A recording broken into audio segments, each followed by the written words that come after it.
Good evening all of you. రాబోయే కాలానికి కాబోయే తెలంగాణ ఆంధ్రప్రదేశ్ రాష్ట్ర ప్రభుత్వ ఉపాధ్యాయ మిత్రులకి, ప్రభుత్వ ఉద్యోగ మిత్రులకి శుభ సాయంత్రం మిత్రమా. సో ఈ వీడియో ద్వారా చాలా వరకు మిత్రులు సార్ మాకు టెట్ ఎగ్జామ్ దగ్గరకు వచ్చింది, ఆంధ్రప్రదేశ్ రాష్ట్ర మిత్ర బృందం అయితే సార్ మాకు డిఎస్సి విషయంలో ఇంటర్మీడియట్ సిలబస్ చాలా ప్రగాఢంగా ఎక్కువ మొత్తంలో ఉంది, మరి గతంలో ప్రశ్నలు వచ్చిన ఏరియాస్ని పలుమార్లు పదే పదే పునఃపరిశీలన చేసి సో కొన్ని ప్రశ్నలు చాలా ఈజీగా, కొన్ని ప్రశ్నలు కొంచెం కాంప్లికేటెడ్గా అంటే ఎక్కువ మొత్తంలో సో చదివి పూర్తిగా విశ్లేషణాత్మకంగా ఆన్సర్ గుర్తించే స్థాయిలో ఉంటాయి ప్రశ్నపత్రం లోపల. అందులో కొన్ని ప్రశ్నలు చూసినట్లయితే అవగాహన నిమిత్తము సో కొంత చూడగానే పెట్టే ప్రశ్నలు ఉంటాయి. అందులో పదే పదే ఒక ఏరియాస్ నుంచి కొన్ని ప్రధానమైన టాపిక్స్ నుంచి పదే పదే రావడం జరుగుతుంది. అందులో మన రీసెంట్గా 2024 డిఎస్సి టెట్ కానీ గతంలో అడిగిన టెట్ విషయంలో కానీ సో చాలా ఎక్కువ మొత్తంలో మన జాగ్రఫీని ఉద్దేశించి కొంచెం ఈజీ ప్రశ్నలు రావడం జరిగింది. సో వాటి యొక్క విశ్లేషణతో పాటుగా తర్వాత మన యొక్క వెంకట్ సార్ ఆన్లైన్ క్లాస్ యాప్లో సో మనకి టెట్కు ఉద్దేశించి మన యొక్క తెలంగాణ మిత్ర బృందాన్ని పరిగణలో తీసుకొని సో ఈ చివరి దశలో మనకు 10th క్లాస్ వరకు సోషల్ కంటెంట్ మొత్తం పూర్తయిన పిదప ఏపీ మిత్రులకి సో ఇంటర్మీడియట్ పైన లైవ్ అండ్ రికార్డ్ క్లాసెస్ వాళ్ళ కోర్సులో అందుబాటులో ఉంటాయి మిత్రమా. ఏపీ వారికి సో జనవరి ఫస్ట్ వీక్ నుండి జనవరి 10వ తేదీ నుంచి వాళ్ళకి సో ఏపీ మిత్రులకి కంప్లీట్గా మనకు షెడ్యూల్ ప్రాతిపదికన live and record classes remaining classes ఏవైతున్నాయో వాటిని నిర్వహించడం జరుగుతుంది. సో ఈ టెట్ కోసం మన యొక్క తెలంగాణ మిత్ర బృందానికి కంటెంట్ కోర్సులో క్లాసెస్ మొత్తం నిర్వహించిన పిదప ఇప్పుడు జరుగుతున్నటువంటి సెకండ్ తేదీన 2వ తేదీ ఏదైతుందో ఆ తేదీన ఉన్నటువంటి ఎగ్జామ్, దాంతో పాటు 5, 12వ తేదీలో ఉన్న ఎగ్జామ్ ను పరిగణలో తీసుకొని సో ఎక్కువ సంఖ్యలో ప్రశ్నలు వస్తున్న ఏరియాస్ ని మీకు కొంత అవగాహన నిమిత్తం ఏర్పాటు చేయడంలో భాగంగా మీ ముందుకు రావడం జరిగింది మిత్రమా. సో లైవ్ లో ఉన్న మిత్రులు ఒక చిన్న లైక్ చేస్తూ ముందుకెళ్లే ప్రయత్నం చేయండి. దాంతో పాటు సో రిమైనింగ్ మన Venkat sir online class app లో మీ అందరికీ తెలుసు, గతంలో ఉన్న ప్రైస్ కంటే ఇప్పుడు ప్రైస్ తగ్గించాం. సో ఎక్కువ సంఖ్యలో అభ్యర్థులను చేరుకోవాలనే నేపథ్యంతో అన్ని కోర్సుల పైన ఏపీ తెలంగాణ కోసం ఏర్పాటు చేసిన DSC school assistant social content course test series పైన కంప్లీట్ 50% అమౌంట్ తగ్గించడం జరిగింది. ఎస్జిటి వారి కోసము so TET syllabus DSC syllabus cover చేస్తూ ఎగ్జామ్స్ ప్లస్ సోషల్ కంటెంట్ కు సంబంధించిన క్లాసెస్ కూడా ఒకే కోర్సులో పొందుపరుస్తూ రేపు మార్నింగ్ సెషన్ లో ఎస్జిటి వాళ్ళకి కోర్సు రిలీజ్ చేయడం జరుగుతుంది మిత్రమా. దాంతో పాటు పిఐఈ మెథడాలజీ పైన కూడా త్వరలోనే ఏపీకి తెలంగాణ వారి మిత్ర బృందానికి ఉపయుక్తమయ్యే విధంగా మన కోర్సు ఏర్పాటు చేయబోతున్నాం, ఇది గమనించే ప్రయత్నం చేయండి. ఇక ప్లే స్టోర్కి వెళ్ళి Venkat sir online class app download చేసుకోండి. ఇప్పటికైనా కూడా ఎగ్జామ్స్ ఎక్కువ రాయాల్సిన సో 5వ తేదీ 12వ తేదీ ఉన్న వాళ్ళు, 2వ తేదీ ఉన్న వాళ్ళు ఎన్ని ఎక్కువ ఎగ్జామ్ రాసినంత బెటర్. మన యాప్ లోపల ఫ్రీ గ్రాండ్ టెస్ట్ కూడా ప్రొవైడ్ చేయడం జరిగింది ఎస్జిటి వాళ్ళ కోసం, ఎస్ఏ వాళ్ళ కోసం. మీరు ఓపెన్ చేయగానే చూస్తే కనిపిస్తుంది అక్కడ సో తెలంగాణకు సంబంధించిన ఎస్ఏ సోషల్ టెస్ట్ సిరీస్ లో కానీ ఎస్జిటి సో టెస్ట్ సిరీస్ లో కానీ ఫ్రీ గ్రాండ్ టెస్ట్ అందుబాటులో ఉంటాయి. ప్లే స్టోర్కి వెళ్ళి Venkat sir online class app download చేసుకోండి. యాప్ లో ఉన్నటువంటి ఫ్రీ గ్రాండ్ టెస్ట్ రాస్తూనే అదే తరహాలో తక్కువ మొత్తంలో 50% అమౌంట్ తోటి 499 రూపీస్ కి అన్ని సబ్జెక్టుల పైన టెస్ట్ లోని కంప్లీట్ డిఎస్సి వరకు ప్రామాణికంగా ఉండేటట్టుగా డిఎస్సి కూడా ఇదే టెస్ట్ సిరీస్ లోపల టెస్ట్ నిర్వహించడం జరుగుతుంది. సుమారు 350 పేజీలకు షెడ్యూల్ ప్రాతిపదికన test నిర్వహించబోతున్నాం.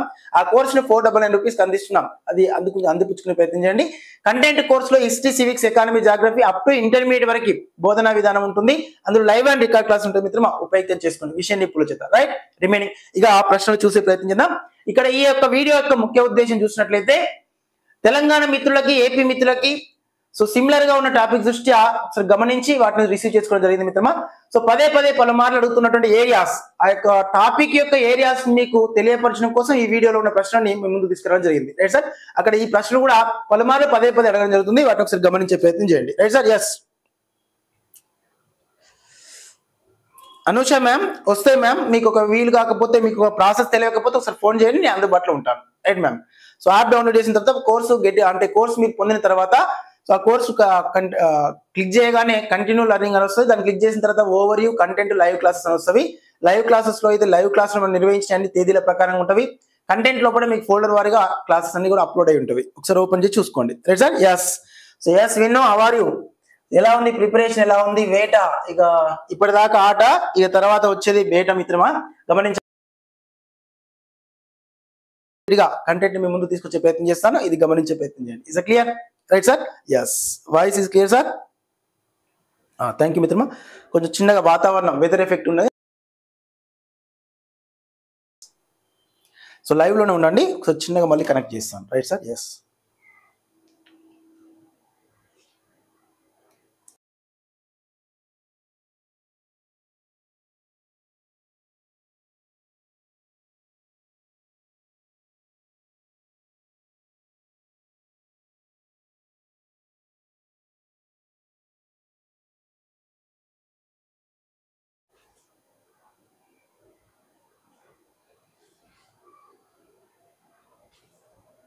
Yes clear sir. So thank you మిత్రమా, thank you so much. Once is clear కనిపిస్తుంది sir, right sir. Yes so మొదలు పెట్టాలి సార్. ఎస్ ఒకసారి గమనించండి సార్. సో రెగ్యులర్ గా 9 to 9:30 వరకు మన వీడియో రూపంలో మీ ముందుకు వచ్చే ప్రయత్నం చేస్తాను. హిస్టరీ, సివిక్స్, ఎకానమీ, జాగ్రఫీ కూడా ఎక్కువ మొత్తం మీ కంటెంట్ తీసుకొస్తాను. ఏపీ మిత్రులకి ఇంటర్మీడియట్ పైన ఉన్నటువంటి కంటెంట్ మన టెక్స్ట్ బుక్స్ లేని ఇట్లా మనకి ఇంటర్మీడియట్ షెడ్యూల్ నడుస్తుంది మిత్రమా. ఏపీ వారికి ప్రయత్నం చేయండి. Okay sir, right sir. Yes ఒకసారి చూడండి సార్, ఇక్కడ ప్రశ్నలు నావి, సమాధానాలు మీవి రిసీవ్ చేసుకునే ప్రయత్నం చేయండి మిత్రమా. ఎస్ కొంచెం వెదర్ ఎఫెక్ట్ వల్ల సో డిస్టర్బెన్స్ ఏమైనా ఉంటే చివరి దాకా చూడండి మిత్రమా. సో నో ప్రాబ్లం, కంటిన్యూషన్ అవుతుంది. గమనించండి సార్. ఈ క్రింది వాళ్ళలో ఏ రాష్ట్రం గుండా కర్కాటక రేఖ ప్రయాణించదు అన్నాడు. ఇది వెరీ సింపుల్, అవగాహన నిమిత్తం అడుగుతున్న ప్రశ్ననే. మనకి 10వ తరగతి పాఠ్యాంశంతో పాటుగా ఈవీఎస్ లో కూడా ఈ ప్రశ్నకు సంబంధించిన సమాచారం ఉంటుంది మిత్రమా. వన్స్ ఒకసారి గమనిస్తే సో ఇక్కడ కర్కాటక రేఖ ప్రయాణించదు అన్నాడు, రైట్ సార్. సో మొన్న రీసెంట్ గా కూడా మనకి గ్రూప్ 2 లో గ్రూప్ 2 ఎగ్జామ్ నిమిత్తం కూడా ప్రశ్నల యొక్క సరళ దృష్ట్యా ఒక ప్రతిపాదన ఇవ్వడం జరిగింది. భారతదేశం యొక్క భూభాగాన్ని పరిగణలో తీసుకొని అక్షాంశాల దృష్ట్యా భారతదేశం అనేది సో సమశీతోష్ణమండలంలో కొంత భూభాగము, అదే తరహాలోనే కొంత భూభాగం అయితేనేమో సమశీతోష్ణమండలంలో, కొంత భూభాగం అయితేనేమో ఉష్ణమండల ప్రాంతంలో విస్తరించిందని పేర్కొన్నాం. సో అలా ఇచ్చిన ప్రతిపాదన ఆధారంగా చేసుకొని ఒకసారి భారతదేశం యొక్క భూభాగాన్ని కనుక మనం పరిగణలో తీసుకున్నట్లయితే సో దేశ భూభాగం యొక్క మధ్య గుండా భారతదేశం దృష్ట్యా కర్కాటక రేఖ ప్రయాణిస్తుంది అన్నాడు. 23.5 ఉత్తర అక్షాంశాన్ని కర్కాటక రేఖ అన్నాం. దీన్ని ట్రోపికల్ క్యాన్సర్ అని పేర్కొన్నాం. ఇది భారతదేశ మధ్య భాగం గుండా అక్షాంశాలన్నింటినీ తూర్పు నుండి పడమర వైపు గీయడం జరిగింది. సో కాబట్టి అక్షాంశాల దృష్ట్యా మనకి భారతదేశం మధ్య భాగం గుండా పోతున్న ఈ కర్కాటక రేఖ సుమారు 8 రాష్ట్రాల గుండా పలు ప్రధానమైనటువంటి నదుల గుండా ప్రయాణిస్తుంది. 8 రాష్ట్రాల గుండా ప్రయాణిస్తున్నది, రైట్ మిత్రమా. దాంతో పాటు కొన్ని ప్రధానమైన నదులను కూడా ఖండించుకుంటూ ప్రయాణిస్తుంది. అందులో మనం గమనించినట్లయితే గతంలో మనం కోడ్ గుర్తుకుంటున్నాం, రైట్ సార్. అందులో రామ, జామి, పత్రి, గుచ్చాని, రైట్ సార్. ఇది చాలా వరకు గతంలో అయితే మనం ఏర్పాటు చేసాం, సో అందరూ వాడుతూ ఉన్నారు. దీంతో పాటుగా ఇంకో కోడ్ వచ్చేటప్పటికి మా గుజరాతీ పంచమి అనేటటువంటి కోడ్ కూడా ప్రధానంగా గుర్తుపెట్టుకోవాలి. గుజరాతీ వాళ్ళు పంచమి రోజున సో ప్రత్యేకమైనటువంటి పర్వదినంగా అంటే ప్రత్యేకమైన పూజలు నిర్వహించడం జరుగుతుంది ఎవ్రీ పంచమి. మనం ఎట్లయితే వసంత పంచమి రోజు ఎట్లయితే అక్షరాభ్యాసాన్ని చేసుకుంటూ పూజ నిర్వహిస్తారో ఆ తరహా అలా ఇక్కడ మా గుజరాతీ పంచమిలో మా అంటే మధ్యప్రదేశ్, గు అంటే గుజరాత్, రా అంటే రాజస్థాన్, జా అంటే జార్ఖండ్, త్రి అంటే త్రిపుర, పా అంటే పశ్చిమ బెంగాల్, చా అంటే ఛత్తీస్గఢ్, మీ అంటే మిజోరాం. సో కర్కాటక రేఖ భారతదేశంలోకి తూర్పు నుండి పడమర వైపు ప్రయాణించేటటువంటి వరుస క్రమాన్ని గుర్తుపెట్టుకోవాలి. నుంచి తూర్పు గుజరాత్, రాజస్థాన్, మధ్యప్రదేశ్, ఛత్తీస్గఢ్, జార్ఖండ్, వెస్ట్ బెంగాల్, త్రిపుర అండ్ మిజోరాం. ఈ కర్కాటక రేఖ ప్రయాణించే ఈ రాష్ట్రాలకు సంబంధించిన ప్రతిపాదన కూడా గుర్తుపెట్టుకోవాలి. ఇటీవల కాలంలో వార్తలో నిలిచింది, భారతదేశంలోనే రాబోయే కాలంలో అతిపెద్ద టైగర్ రిజర్వ్ గా నిలవబోతున్నది గురు ఘాసీదాస్ టైగర్ రిజర్వ్ ఈ మధ్యప్రదేశ్ రాష్ట్రంలో ఏర్పాటు చేయబోతుంది. మధ్యప్రదేశ్ రాష్ట్రం భారతదేశంలో విస్తీర్ణ పరంగా అత్యధిక అటవీ విస్తీర్ణ గల రాష్ట్రంగా ప్రసిద్ధిగాంచినది. ఎక్కువగా టైగర్లను కలిగి ఉన్నది, ఎక్కువ టైగర్ ప్రాజెక్టులు కలిగి ఉన్నది, టైగర్ స్టేట్ ఆఫ్ ఇండియాగా ప్రసిద్ధిగాంచినది. ఇటీవల కాలంలో వార్తలు నిలిచింది పన్నా అనేటటువంటి వజ్రాల గని కూడా ఈ మధ్యప్రదేశ్ రాష్ట్రంలోని మనకు మాల్వా పీఠభూమి, బాఘేల్ పీఠభూమిలో అంతర్భాగమైంది. బాఘేల్ పీఠభూమి. రిమైనింగ్ గుజరాత్ రాష్ట్రం సుదర్శన్ సేతు వంతెన భారతదేశంలోని అతి పొడవైన తీగల వంతెన ఈ గుజరాత్ రాష్ట్రంలో ఉంది. దాంతో పాటు రాజస్థాన్ రాష్ట్రం దేశంలో విస్తీర్ణ పరంగా అతిపెద్ద రాష్ట్రం అయినప్పటికీ సోలార్ పవర్ లో ఉత్పాదకత దృష్ట్యా మొదటి స్థానం నిలిచింది. విస్తీర్ణ పరంగా అతిపెద్ద రాష్ట్రం రాజస్థాన్ రాష్ట్రంలోని కియోలాడియో నేషనల్ పార్క్, అదే తరహా మన యొక్క భారతదేశంలో ఉన్నటువంటి చిలకా సరస్సు రెండు కూడా దేశంలో ఇప్పటివరకు గుర్తించిన 85 రామ్సార్ సైట్ లో మొట్టమొదటి రామ్సార్ సైట్స్ గుజరాత్, రాజస్థాన్ రాష్ట్రంలోని కియోలాడియో నేషనల్ పార్క్, ఒడిశా రాష్ట్రంలోని చిలకా సరస్సులో గుర్తించబడ్డది. రిమైనింగ్ జార్ఖండ్ రాష్ట్రం భారతదేశంలో స్టీల్ స్టేట్ ఆఫ్ ఇండియాగా ప్రసిద్ధిగాంచినది. దాంతో పాటు ఈ రోజు మనం చూస్తున్నటువంటి మన యొక్క చోటా నాగపూర్ పీఠభూమిలో అత్యంత పారదర్శకత కలిగి ఉన్నది జార్ఖండ్ రాష్ట్రం. రిమైనింగ్ త్రిపుర రాష్ట్రం, రైట్ మిత్రమా. ఇక్కడ గమనించాలి ఈశాన్య భారతదేశంలో ఇప్పటి వరకు మనం చూసినటువంటి అన్ని రాష్ట్రాల యొక్క జనాభా పాపులేషన్ దృష్ట్యా తరుగుదల అనేది ఎక్కువ మొత్తంలో కొనసాగుతున్న త్రిపుర రాష్ట్రం అంటున్నాం, రైట్ సార్. గతంలో నాగాలాండ్, ఇప్పుడు త్రిపుర. రిమైనింగ్ పంజాబ్ రాష్ట్రం గమనించాలి మిత్రమా. గతంతో పోల్చుకుంటే ఇప్పటి వరకు ఆహార ధాన్యాల యొక్క ఉత్పాదకత రేటు అత్యధిక మొత్తంలో కొనసాగుతున్నది పంజాబ్ రాష్ట్రం. పంచనదుల రాష్ట్రంగా పిలువబడుతున్నది. సింధు నది యొక్క 5 ఉపనదులు ఈ యొక్క పంజాబ్ రాష్ట్రం గుండా పోతుంది కాబట్టి పంజా అంటే 5, అబ్ అంటే నీటి ప్రవాహాలు అర్థం. ఈ యొక్క పంచనదుల యొక్క సమీప మధ్యలో ఉన్న భూభాగాలను అంతర్వేది అన్నాం. ఈ పంజాబ్ రాష్ట్రం గుండా ప్రవహించే సింధు నది యొక్క 5 ఉపనదుల దృష్ట్యా మనకు రావి, బియాస్, జీలం, చీనాబ్, సింధు నదుల యొక్క మధ్య ఉన్న ఈ భూభాగాల దృష్ట్యా అంతర్వేదులు, దోబులు ఏర్పడ్డవి. అందులో బిస్త్ దోబ్, చార్జ్ దోబ్, చీనా రేచనా దోబ్, బారీ దోబ్, సింధు సాగర్ దోబ్. ఈ దోబులను ఉద్దేశించి ప్రతిసారి టెట్ లో గానీ డిఎస్సిలో గానీ ప్రశ్న లేకుండా ప్రశ్నపత్రం లేదు ఏపీ తెలంగాణ దృష్ట్యా. అది గమనించే ప్రయత్నం చేయాలి.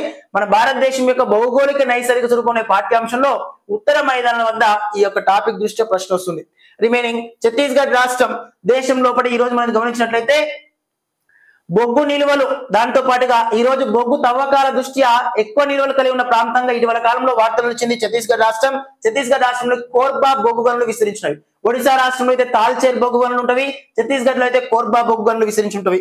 దాంతో పాటు మిజోరాం రాష్ట్రం, భారతదేశంలోని కర్కాటక రేఖ మొదటగా ప్రవేశించే రాష్ట్రం మిజోరాం. ఇలా కర్కాటక రేఖ భారతదేశంలోకి 8 రాష్ట్రాల గుండా ప్రయాణిస్తున్నది. ఆ 8 రాష్ట్రాల దృష్ట్యా రాజస్థాన్ రాష్ట్రంలోని డూరంగాపూర్ అనే ప్రాంతం దేశంలో విస్తీర్ణ పరంగా అతిపెద్ద రాష్ట్రం. రిమైనింగ్ సౌర విద్యుత్ ఉత్పత్తిలో మొదటి స్థానంలో ఉంది. ఇప్పటికి కూడా భారతదేశంలో తార్యడాలు అత్యధికంగా ఉన్న రాజస్థాన్ రాష్ట్రంలో జైపూర్, అదే మాదిరిగా జోధ్పూర్, దాంతో పాటుగా మన యొక్క ఉదయ్పూర్. సో జైపూర్ పట్నం భారతదేశంలో పింక్ సిటీ ఆఫ్ ఇండియాగా ప్రసిద్ధిగాంచింది. ఉదయ్పూర్ ఇటీవల కాలంలో గమనిస్తే ఉదయ్పూర్ ప్రాంతాన్ని ఏకైక వాటర్ విశ్వవిద్యాలయంగా విస్తరించింది, నీటి విశ్వవిద్యాలయం విస్తరించింది. ఉదయ్పూర్ నే సరస్సుల నగరం అని పేర్కొన్నాం. జోధ్పూర్ ని సన్ స్టేట్ ఆఫ్ ఇండియాగా పేర్కొనడం జరిగింది. ఇవి డిఎస్సి లో గతంలో మనకి జీకే పాయింట్ ఆఫ్ అడిగాడు. అదే తరహా ఈ రాజస్థాన్ రాష్ట్రంలో ఉన్నటువంటి ప్రధానమైన ప్రాంతాల దృష్ట్యా, వార్తలు ఇచ్చిన అంశాల దృష్ట్యా Ghana national park, Rawat Bhat national park ఉంది, రావత్ భట్ వన్యమృగ సంరక్షణ కేంద్రం, రావత్ భట్ అణు విద్యుత్ కేంద్రం విస్తరించింది. దాన్ని కోటా అణు విద్యుత్ కేంద్రం అంటాం.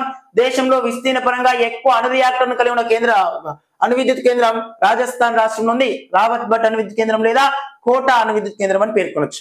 రిమైనింగ్ ఒడిశా రాష్ట్రం గమనించినట్లయితే వార్తలు ఇచ్చిన అంశాల దృష్ట్యా తాల్చేర్ అనేటటువంటి బొగ్గు గనులు ఈ ఒడిశా రాష్ట్రంలో ఉంది. దేశంలో ఇటీవల కాలంలో మన గ్రూప్ లో కూడా అడిగారు ప్రధానంగా ఉత్కల్ తీర ప్రాంతము అని. ఈ ఉత్కల్ తీర ప్రాంతం అనేది భారతదేశంలో ఎక్కువ మొత్తంలో తుఫాన్లకి, ఎక్కువగా సునామీలకు గురయ్యేటటువంటి తీర ప్రాంతంగా ప్రసిద్ధిగాంచినది ఉత్కల్. ఒడిశా రాష్ట్రం యొక్క తీర ప్రాంతం. ఈ తీర ప్రాంతంలోనే వీలర్ ఐలాండ్ వద్ద జాతీయ క్షిపణి పరిశోధన కేంద్రం కూడా విస్తరించినది. రిమైనింగ్ ఛత్తీస్గఢ్ రాష్ట్రాన్ని గమనిస్తుంది మిత్రమా. ఛత్తీస్గఢ్, మధ్యప్రదేశ్ 2 రాష్ట్రాల్లో ఉన్నటువంటి ప్రధానంగా మనకి 2 రాష్ట్రాల యొక్క సరిహద్దు ప్రాంతాల్లో ఉమ్మడిగా గురు ఘాసీదాస్ అనే టైగర్ రిజర్వ్ ఏర్పాటు చేయబోతున్నాం. సో ఇది 2 కలిసి భారతదేశం అతిపెద్ద టైగర్ రిజర్వ్ గా ఏర్పాటు కాబోతుంది. రిమైనింగ్ త్రిపుర. ఈ యొక్క అన్ని రాష్ట్రాల దృష్ట్యా కింది వాటిలో ఏ రాష్ట్రం గుండా కర్కాటక రేఖ ప్రయాణించదంటే ఒడిశా రాష్ట్రం గుండా ప్రయాణించదు. రైట్ సార్, మిగతా అన్ని రాష్ట్రాల గుండా ప్రయాణిస్తుంది. అలా కర్కాటక రేఖకు ఉత్తరం వైపున ప్రాంతం లోపల సూర్యకిరణాలు ఏటవాలుగా ప్రసరిస్తాయి కాబట్టి ఇదంతా సమశీతోష్ణమైన ప్రాంతం. ఈ దక్షిణ వైపున ప్రాంతాల లోపల సూర్యకిరణాలు నిట్టనిలుగా ప్రకాశిస్తాయి కాబట్టి ఎక్కువ ఉష్ణోగ్రత ఉండడం వల్ల ఈ ప్రాంతాన్ని ఉష్ణమండల ప్రాంతం అంటాం. ఉష్ణమండల ప్రాంతంలో ఉండి ఎక్కువ వర్షపాతం వద్ద అభివృద్ధి చెంది ఎల్లప్పుడూ పచ్చగా ఉండే అరణ్యాలని ఉష్ణమండల సతధారిత అరణ్యాలు అంటాం. ప్రీవియస్ ప్రశ్న పదే అడుగుతున్నారు. భారతదేశంలో పశ్చిమ కనుమల్లో గాని, అండమాన్ నికోబార్ దీవుల్లో గాని అత్యధిక మొత్తంలో వర్షపాతం నమోదవుతుంది. సగటున 250 సెంటీమీటర్ కంటే ఎక్కువ వార్షిక వర్షపాతం నమోదవుతూ గరిష్ట ఉష్ణోగ్రత నమోదయ్యే ఈ ప్రాంతంలో అభివృద్ధి చెందిన అరణ్యాల దృష్ట్యా మనకి సతధారిత అరణ్యాలని, ఉష్ణమండల ప్రాంతపు సతధారిత అరణ్యాలన్నాం. మన భారతదేశంలో ఈ పశ్చిమ కనుమలకు పశ్చిమ వాలులో బాగా గుర్తుపెట్టుకోండి సార్, పశ్చిమ కనుమలకి పశ్చిమ వాలు వైపు ఎక్కువ వర్షపాతం, ఎక్కువ ఉష్ణోగ్రత వద్ద ఇక్కడ ఉష్ణమండల సతధారిత అరణ్యాలు అధికంగా ఉన్నాయి. అందులో సముద్ర మట్టానికి 1200 మీటర్ల కంటే ఎక్కువ ఎత్తైన ప్రాంతంలో ఉన్న ఈ అరణ్యాలని షోల్యాస్ అరణ్యాలన్నాం. అలా భారతదేశంలో అతిపెద్ద అరణ్యాలుగా పిలువబడుతున్నవి షోల్యాస్ అరణ్యాలు. భారతదేశంలో పెద్ద అరణ్యాలు షోల్యాస్ అరణ్యాలు. మరి తెలంగాణలో అతిపెద్ద అరణ్యాలు కామెంట్ ప్లీజ్. తెలంగాణలో అతిపెద్ద అరణ్యాలు ఏంటి సార్?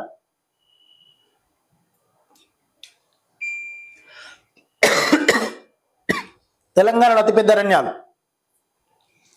ఎస్ మిత్రమా. 2024 డిఎస్సి లో ప్రశ్న వచ్చింది మిత్రమా. భారతదేశంలో పశ్చిమ కనుమలకు పశ్చిమ వాలు ప్రాంతాల్లో గరిష్ట ఉష్ణోగ్రత, గరిష్ట వర్షపాతం నమోదై ఉష్ణమండల ప్రాంతపు సత్తరిత అరణ్యాలు విస్తరించినవి. అండమాన్ నికోబార్ దీవులో ప్లస్ పశ్చిమ కనుమల యొక్క పశ్చిమ వాలు ప్రాంతాల్లో. ఉత్తరం వైపున అన్ని కూడా సమశీతోష్ణమైన ప్రాంతానికి చెందినవి.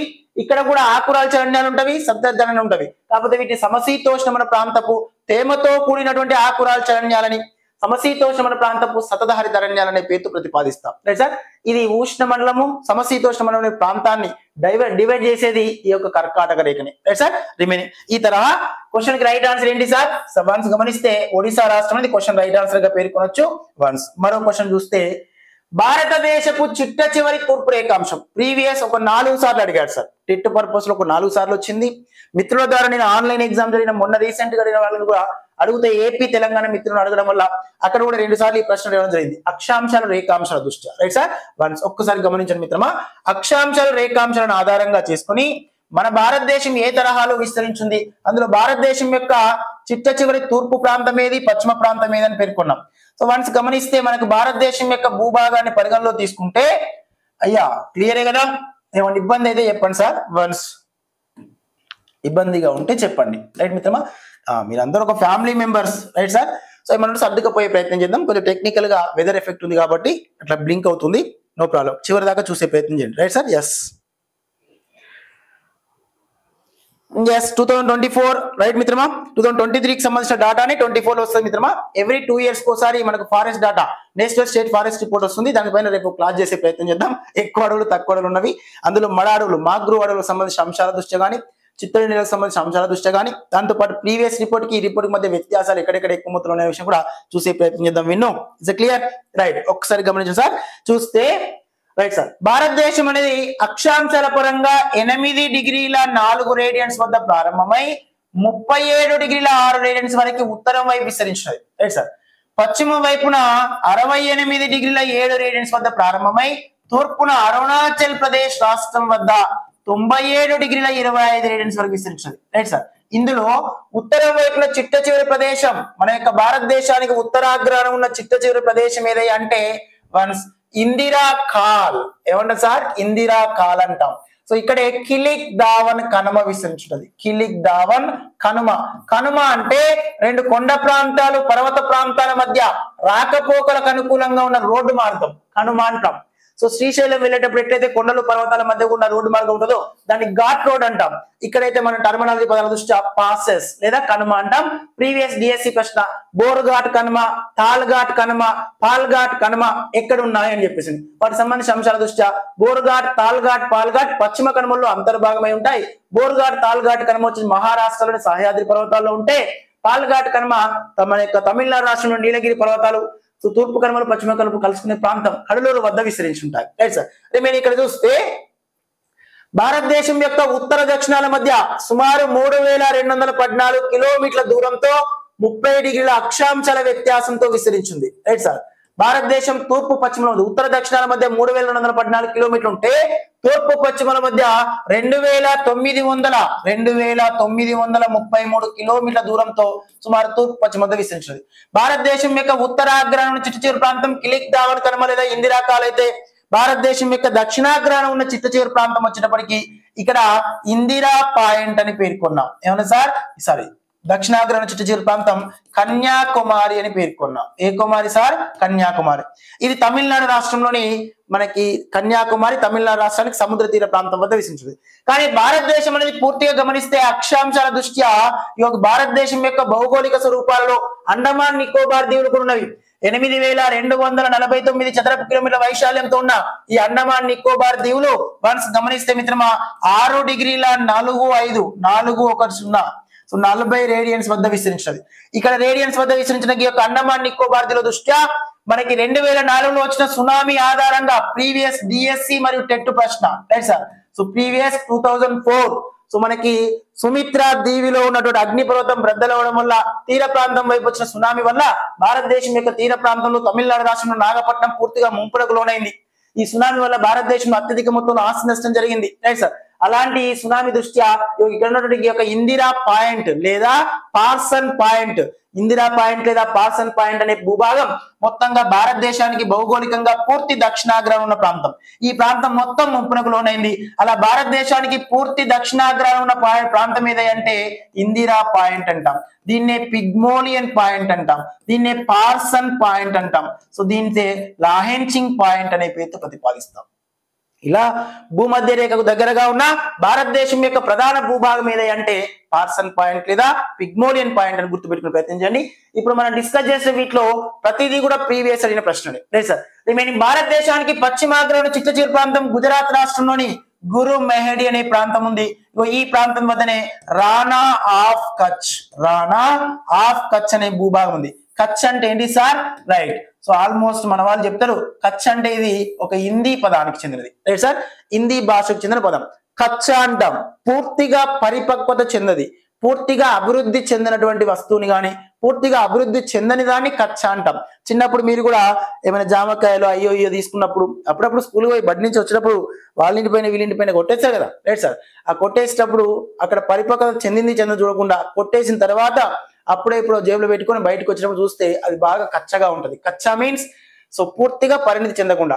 అలా భారతదేశంలో నర్మదా తపతి నదుల ద్వారా కొట్టుకొస్తున్న ఉన్నమట్టి క్షేపాలు పేరుకుపోయి భారతదేశానికి పశ్చిమ తీరంలో ఉన్న ఈ భూభాగంలో సగం తడిగా సగం పొడిగా ఉన్న చిత్తడి నేలలు ఏవైతున్నాయో సగం తడిగా సగం పొడిగా ఉన్న చిత్తడి నేలనే ఇక్కడ మనం కచ్ నేలలు అన్నాం.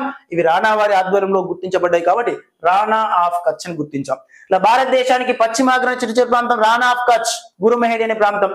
తూర్పున అరుణాచల్ ప్రదేశ్ రాష్ట్రం వద్ద పూర్వాంచల్ పర్వతాల్లో ఉన్నటువంటి దిల్ఫా కనుమ లేదా ఇక్కడే మనకు కిచ్చుతు అనే ప్రాంతం ఉంటుంది. ఇది మన భారతదేశం యొక్క తూర్పు వైపున చిట్టచీర ప్రాంతం. దేశంలో మొదటగా సూర్యుడు ఉదయించే ప్రాంతంగా పిలువబడుతుంది కూడా కిచ్చుతు అనే ప్రాంతం. ఇలా భారతదేశం యొక్క చుట్టూ సరిహద్దు ప్రాంతాల దృష్ట్యా మనకి భారతదేశం యొక్క చిట్ట చివరి తూర్పు రేఖాంశం ఎంత అన్నాడు. ఎంత సార్? 97 డిగ్రీల 25 డిగ్రీలు 97 డిగ్రీల 25 రేడియన్స్ అనేది తూర్పు రేఖాంశం అవుతుంది.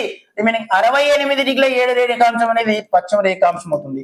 తూర్పు పశ్చిమల మధ్య 30 డిగ్రీల రేఖాంశాల వ్యత్యాసం ఉంది. ప్రీవియస్ ప్రశ్న అయ్యా భారతదేశం యొక్క తూర్పు పశ్చిమ మధ్య 2933 కిలోమీటర్ల దూరం తోటి ఇది మ్యాప్ పాయింటింగ్ ఆధారంగా ఉంటుంది. మ్యాప్ లో ఉంటుంది area. Right sir. Previous DSC TET లో జాగ్రఫీ దృష్ట్యా మ్యాప్ పాయింటింగ్ ఆధారంగా చేసుకుని 4 నుంచి 5 ప్రశ్నలు వచ్చినాయి. Right sir. అలా భారతదేశం యొక్క మ్యాప్ పాయింటింగ్ భారతదేశం యొక్క ఉనికి భౌగోళిక స్వరూపం 10వ తరగతి పాఠ్యాంశం. పటాలకు సంబంధించిన అంశాల దృష్ట్యా కూడా అక్కడ పటాల యొక్క తయారీ అందులో భౌతిక పటాలు రాజకీయ పటాల గుర్తింపులో భాగంగా కూడా ఈ పటం నుంచి ఒక ప్రతిపాదన వచ్చింది. Right sir. 30 డిగ్రీల రేఖాంశాల దృష్ట్యా ఒక్కొక్క డిగ్రీకి 4 నిమిషాల కాల వ్యత్యాసం ఉంటది కాబట్టి మన భారతదేశం యొక్క తూర్పు పశ్చిమ మధ్య 30 రేఖాంశాల వ్యత్యాసం ఉంది. ఒక్కొక్క రేఖాంశానికి 4 నిమిషాలు కాబట్టి మొత్తాన్ని తీసుకుంటే డిగ్రీలన్నీ నిమిషాలకు మార్చి 120 నిమిషాలు వచ్చినవి. 120 నిమిషాలు గంటల్లోకి మార్చమంటే మా సార్ 60తో భాగించమన్నాడు. 61లో 62 2 గంటల కాల వ్యత్యాసం వచ్చింది. Right sir.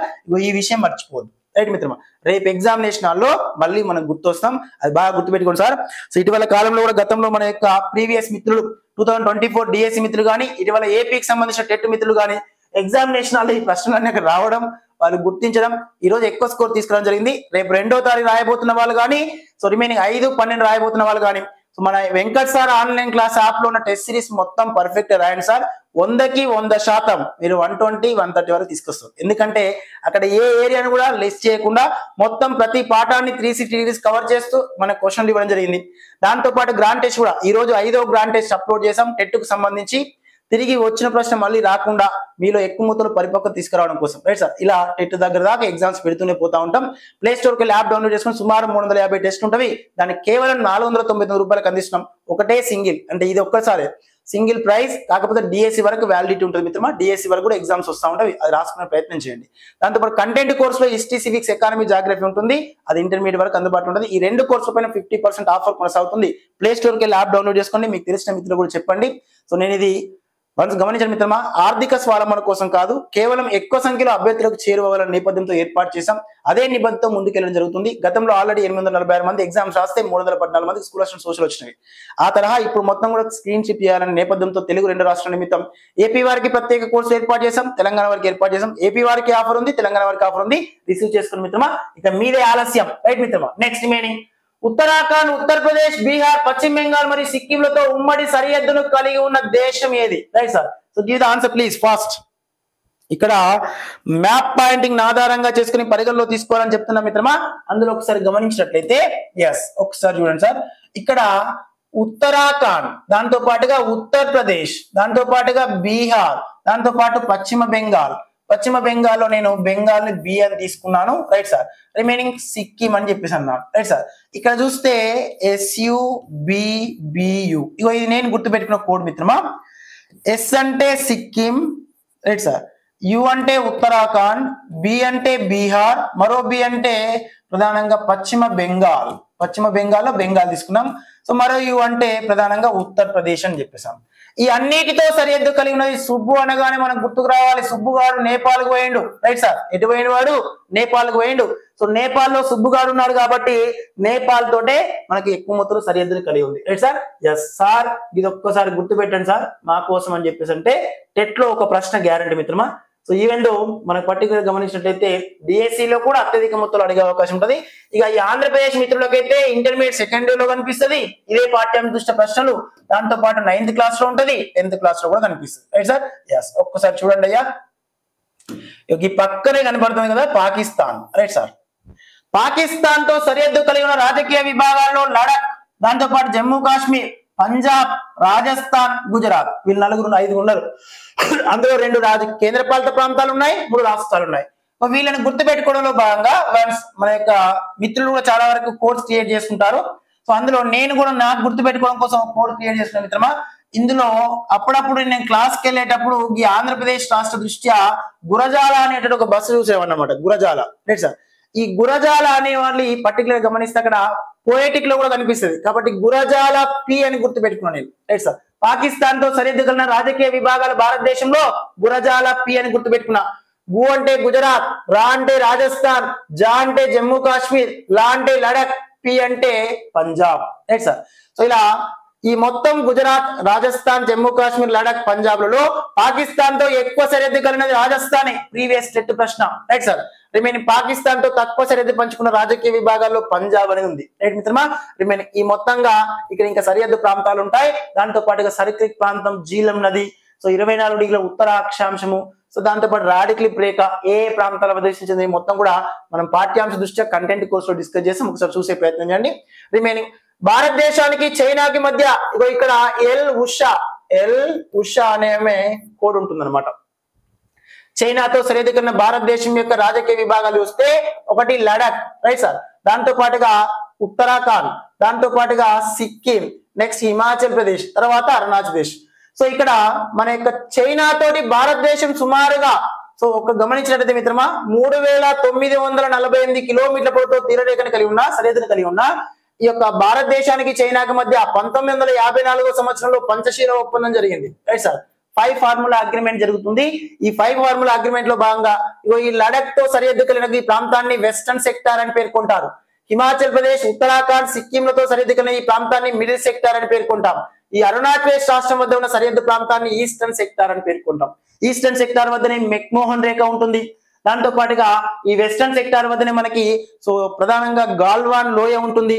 ఇటీవల కాలంలో వార్తలు ఇచ్చిన వాస్తవాదన రేఖ ఉంటుంది. ఇక్కడ లిప్ లేక్ కనుమ ఉంటుంది. సిక్కిం కి, భారత్ కి, చైనాకి మధ్య సరిహద్దుగా ఉండి వివాదాస్పదంగా మారినటువంటి డోక్లామ్ అనేటువంటి ప్రాంతం ఉంటుంది. ఇటీవల కాలంలో మనవాడు చైనా చేపడుతున్నటువంటి కొన్ని ప్రత్యేకమైన చర్యలు ఏవైతున్నాయో కవ్వింపు చర్యలు, ఆ కవ్వింపు చర్యలు తిరిగి కొట్టడం కోసం మనవాడు సేలాట్ అన్న నిర్మించాడు. ఇక్కడే భారతదేశంలో సైనిక వ్యవస్థను బలోపేతం చేయడం కోసం సో గత పూర్వకాలంలో బ్రహ్మపుత్ర నది పైన బోగ్బిల్ వంతెన నిర్మించాం. లోహిత నది పైన సో ప్రధానంగా చూసినట్టు భూపేన్ హజారికా వంతెన నిర్మించాం. ఈ తరహాలోనే ఇటీవల కాలంలో సేలా టన్నెల్ ప్రపంచంలోనే అత్యంత ఎత్తైన ప్రాంతంలో నిర్మించిన టన్నెల్ గా సేలా టన్నెల్ కూడా రికార్డులో దింది. అరుణాచల్ ప్రదేశ్ రాష్ట్రం వద్దనే చెమతాంగ్ అనే ప్రాంతాలు, తవాంగ్ అనే ప్రాంతాలు ఉన్నాయి. డిఎస్సి చదువుతున్నప్పుడు మిత్రులు ఏపీ గాని తెలంగాణ మిత్రులు గాని న్యూస్ పేపర్ ను ప్రామాణికంగా చేసుకోవాలి. చుట్టూ ఉన్నటువంటి దేశాలకు సంబంధించిన సమాచారం తప్పకుండా గమనించాలి, రైట్ సార్. అందులో ఇటీవల కాలంలో టెట్ లో కూడా ఈ తరహా ప్రశ్నలు అడిగాడు కాబట్టి వీటిని గమనిస్తున్నాం మిత్రమా, చూసే ప్రయత్నం. రిమైనింగ్ నేపాల్ తో చూసినట్టు మిత్రమా ఇగో సుబ్బుగాడు ఇక్కడే ఉన్నాడు, రైట్ సార్. ఎస్ అందులో ఒకటి సిక్కిం, నేపాల్ తో సరిహద్దు సిక్కిం, దాంతో పాటుగా ఉత్తరప్రదేశ్, దాంతో పాటు ఉత్తరాఖండ్, బీహార్, పశ్చిమ బెంగాల్, రైట్ సార్. ఈ యొక్క బంగ్లాదేశ్ తో సరిహద్దు కలిగినది ప్రధానంగా చూస్తే మన పిఎం గారికి ఏటీఎం కార్డు ఉందట. ఇగో ఏటీఎం కార్డు గుర్తు పెట్టుకోండి. పిఎం కూడా ఏటీఎం ఉంటది మనకు మాదిరిగా, రైట్ సార్. ఎస్ ఇక్కడ పి అంటే పశ్చిమ బెంగాల్, బెంగాల్ తో బంగ్లాదేశ్ తో సరిహద్దు కలిగిన రాజకీయ విభాగాలలో P ఫర్ పశ్చిమ బెంగాల్, సో M ఫర్ ప్రధానంగా గమనిస్తే Meghalaya, A for Assam, T for Tripura, మరో A అంటే ప్రధానంగా మిజోరాం అని గుర్తుపెట్టుకోండి. Right sir. వీటిపైన మన గ్రూప్ 2 లో కూడా ప్రశ్నలు వచ్చినాయి, ఎస్పెషల్లీ తీర ప్రాంతాల దృష్టి. Right sir. ఇవి ప్రధానమైన రాష్ట్రాలు. అందులో భూటాన్ అయితే ఏపీ, ఏఎస్పీ అని గుర్తుపెట్టుకోండి. ఇక అరుణాచల్ ప్రదేశ్ రాష్ట్రం మయన్మార్ తోటైతే అరుణాచల్ ప్రదేశ్, నాగాలాండ్, మణిపూర్, మిజోరాం, అనామామి అని గుర్తుపెట్టుకోండి. మీకు ఎట్లా వీలైతే అట్లా గుర్తుపెట్టుకోండి. ఇలా కోడ్ గుర్తుంటే అలా కోడ్ గుర్తుపెట్టుకోండి. అట్లా అని చెప్పేసి వాళ్ళు వీళ్ళు చెప్పిన కోడ్లు, నేను చెప్పిన కోడ్ కూడా బలవంతంగా గుర్తుపెట్టుకుంటే, సో అట్లా అని చెప్పి లాస్ట్ అన్ని కోడ్లు గుర్తుపెట్టుకుంటూ పోతే లాస్ట్ కోలాహలం పెట్టుకోవాల్సి వస్తుంది. కాబట్టి కొంచెం గమనించి కోడ్ బాగా గమనించండి మిత్రమా. స్వతహాగా మీరు తయారు చేసుకుని ఎక్కువ కాలం గుర్తుంటుంది. ఎగ్జామినేషన్లో దాని ప్రజెంటేషన్ కూడా పర్ఫెక్ట్ గా ఉంటుంది. Right sir. ఇప్పుడు నేను చెప్పినంత మాత్రాన గుర్తుండొచ్చు ఉండకపోవచ్చు. Right sir. ఐ మీన్ భారతదేశంలో మిసైల్ మ్యాన్ ఆఫ్ ఇండియాగా ప్రసిద్ధిగాంచిన వ్యక్తి అబ్దుల్ కలాం, గుర్తుంటుంది. మిసైల్ ఉమెన్ ఆఫ్ ఇండియాగా ప్రసిద్ధిగాంచిన వ్యక్తి టెస్సీ థామస్, కొంతకాలం గుర్తుంటది. సో నేను మిసైల్ మ్యాన్ చెప్పిన తర్వాత మీరు మిసైల్ ఉమెన్ ఆఫ్ ఇండియా ఎవరు, ఇస్రో అంటే ఎవరు, ఇస్రో చైర్మన్ ఏంటి, ఇస్రో యొక్క ప్రతిపాదనలు ఏమున్నవి, ఇటీవల కాలంలో చేపట్టినటువంటి ప్రత్యేకమైన కార్యక్రమాలు ఏమున్నాయనే విషయం వరుసగా మీరు కనుక స్వతహాగా తెలుసుకున్నట్లయితే అది ఎక్కువ కాలం గుర్తుంటుంది. కాబట్టి కోడ్స్ అనేవి మీకు మాక్సిమం వీలైనంత వరకు గుర్తుపెట్టుకునే ప్రయత్నం చేయండి సార్. ఎస్ ఎస్ మిత్రమా.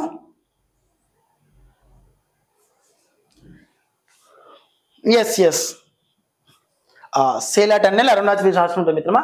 సో ఇక్కడ గమనిస్తే నేపాల్ దేశంతో సరిహద్దు కలిగిన ప్రశ్నకు సమాధానం ఒకసారి గమనిస్తే మిత్రమా, నేపాల్ దేశంతో సరిహద్దు అనేది కలిగి ఉన్నదనే విషయం ఒకసారి గుర్తు పెట్టుకునే ప్రయత్నం చేయండి. Right sir. సో ఉన్నదా లేదా అయ్యా, నేపాల్ దేశంతో సరిహద్దు కలిగి ఉన్నదా, కనిపిస్తుంది అయ్యా. Right sir. Next Uttarakhand, Uttar Pradesh, Bihar, పశ్చిమ బెంగాల్, సిక్కింలతో సరిహద్దు పంచుకుంటున్న ప్రధానమైన ప్రాంతాలను ఒకసారి గమనిస్తే ఇవి ప్రధానమైనవిగా గుర్తించవచ్చు. Right sir. Next right sir.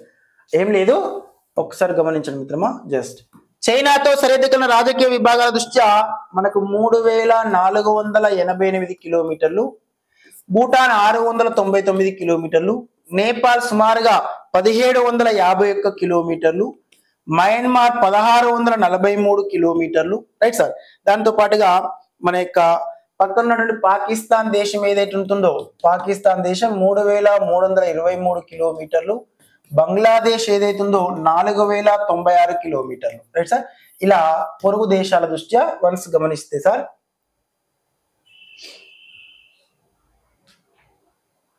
Right మిత్రమా, ఎక్కువ మొత్తంలో భారతదేశంతో ఫ్యాంటీరియల్ లెంత్ కలిగి ఉన్నది బంగ్లాదేశ్, భారతదేశంతో తక్కువ మొత్తంలో ఫ్యాంటీరియల్ లెంత్ కలిగినది ఆఫ్ఘనిస్తాన్ దేశం అని గుర్తుపెట్టుకోవచ్చు. ఇది ఆఫ్ఘనిస్తాన్ సుమారుగా 106 కిలోమీటర్ల పొడవుతో కలిగి ఉంటుంది. ఎక్కువ తక్కువను కూడా గుర్తుపెట్టుకునే ప్రయత్నం చెప్తున్నా, కొంచెం కామెంట్ చేయాలి sir. Yes, very nice. Afghanistan మిత్రమా. So as per intermediate text book మిత్రమా 106. సో కాకపోతే రీసెంట్ గా మనకు న్యూస్ పేపర్ ఆధారితంగా కానీ దాంతో పాటుగా వార్తల నుంచి అంశాల దృష్ట్యా 108 అనే ప్రస్తావన చేయబడ్డది. Right sir. టెక్స్ట్ బుక్ ని మనం ప్రామాణిక తీసుకోవాలి. ఇంకొకటి బాగా గమనించండి సార్, మనము టెక్స్ట్ బుక్ లో ఉన్న కంటెంట్ తో పాటుగా ఇంటర్మీడియట్ వరకు ఉన్న కంటెంట్ తో పాటుగా కొంతవరకు ఆ క్వశ్చన్ లో ఇచ్చిన ఆప్షన్లు దగ్గర సంబంధం ఉన్న వాటి కూడా సెలెక్ట్ చేసుకోవాలి. దగ్గర సంబంధం ఉన్న వాటి సెలెక్ట్ చేసుకునే ప్రయత్నం చేయాలన్నమాట. అప్పుడప్పుడు టెక్స్ట్ బుక్ లో ఉన్న డేటా ఉండొచ్చు, ఉండకపోవచ్చు. కాబట్టి నియర్ బై ఉన్నదాన్ని కూడా సెలెక్ట్ చేసుకుంటే దాని రైట్ ఆన్సర్ గుర్తించే అవకాశం ఉంటుంది. అది గమనించండి. రైట్ మిత్రమా. నెక్స్ట్, సో లైవ్ లో ఉన్న మిత్రులు ఒక చిన్న లైక్ చేయండి. ఎందుకు సార్ అంటే వెంకట్ సార్ పైన పగబెట్టకండి. Right sir. నలుగురికి ఇంకా సార్ ద్వారా కొంత కంటెంట్ అందించాలనే నేపథ్యం ఉన్నప్పుడు, సో సార్ మాకు రెగ్యులర్ గా మాకు కొంతవరకు వీడియో చేయాలనే నేపథ్యం మీలో ఉన్నప్పుడు కొంచెం ఒక చిన్న షేర్ చేస్తూ లైక్ చేసుకుంటూ మీకు తెలిసిన ఫ్రెండ్స్ కూడా చెప్పండి. తక్కువ ఆఫర్ ప్రైస్ కింద అన్ని కోర్సుల పైన ఏపీకి తెలంగాణకి 50% ఆఫర్ కింద మొత్తం 499కి అన్ని టెస్ట్లని, కంటెంట్ కోర్సులు అయితే విషయాన్ని బోధించినది కంప్లీట్ గా ఇంటర్మీడియట్ వరకు బోధనా విధానం. సరే ఇంటర్మీడియట్ టెక్స్ట్ బుక్లు కొనాలంటే మనకు 400 రూపీస్ అవుతుంది. అలాంటిది మీకు 590 రూపాయలతో ఇంటర్మీడియట్ వరకు మొత్తం 6th to ఇంటర్మీడియట్ వరకు complete live and record classes, live classes, record classes. మనవి ఓల్డ్ వీడియోస్ కావు.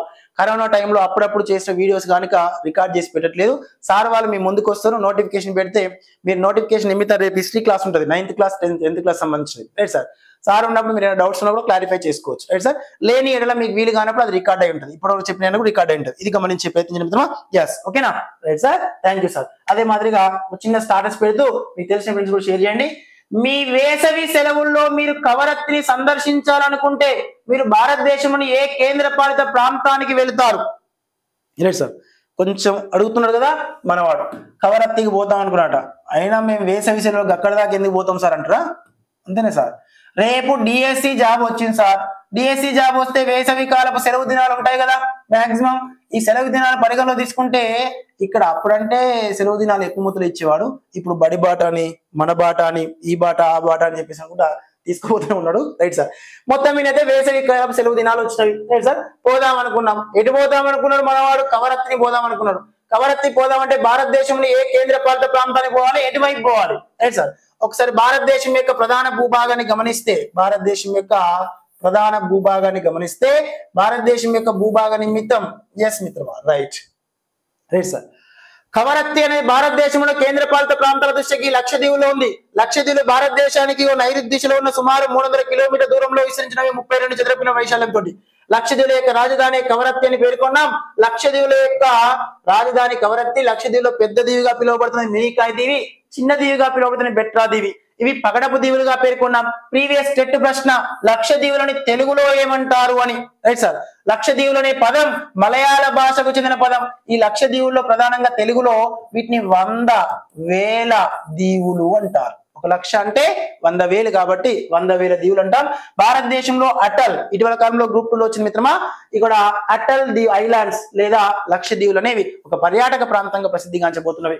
అది భారతదేశంలోని కేంద్ర పాలిత ప్రాంతాల దృష్ట్యా ఎక్కువ స్త్రీ పురుష నిష్పత్తి కలిగి ఉన్నది, ఎక్కువ అక్షరాస్యత శాతాన్ని కలిగి ఉన్నది, ఎక్కువగా అటవీ శాతాలను కూడా కలిగి ఉన్నది లక్షద్వీపులను పేర్కొనవచ్చు. లక్షద్వీపులు కేరళ రాష్ట్రంలోని ఎర్నాకులం హైకోర్టు పరిధిలోకి వస్తున్నది. రైట్ సార్, కేరళ రాష్ట్రంలో ఏ భాష మాట్లాడుతుంది, వీడు అదే భాష మాట్లాడదు. అక్కడ ఎక్కువ మొత్తంలో తోరియం నిక్షేపాలు ఉన్నవి, ఇక్కడ తోరియం నిక్షేపాలు ఉన్నవి. ఈ లక్షద్వీపులో వ్యవసాయ ఆధారిత ముస్లింలు ఎవరైతే ఉన్నారో వాళ్ళని మోప్లాలో అని పేర్కొంటారు. ఈ మోప్లా తిరుగుబాటు కేరళ లక్షద్వీపుల దృష్ట్యా ఒక సామాజిక ఉద్యమంగా పేరుగాంచింది. రైట్ సార్, ఎస్, ఇది గమనించే ప్రయత్నం చేయాలి మిత్రమా. ఎటు పోతారు మనోడు? కవరత్తికి పోవాలంటే లక్షద్వీపులకు పోవాలి. ఇటీవల కాలంలో వార్తలు వచ్చింది మిత్రమా.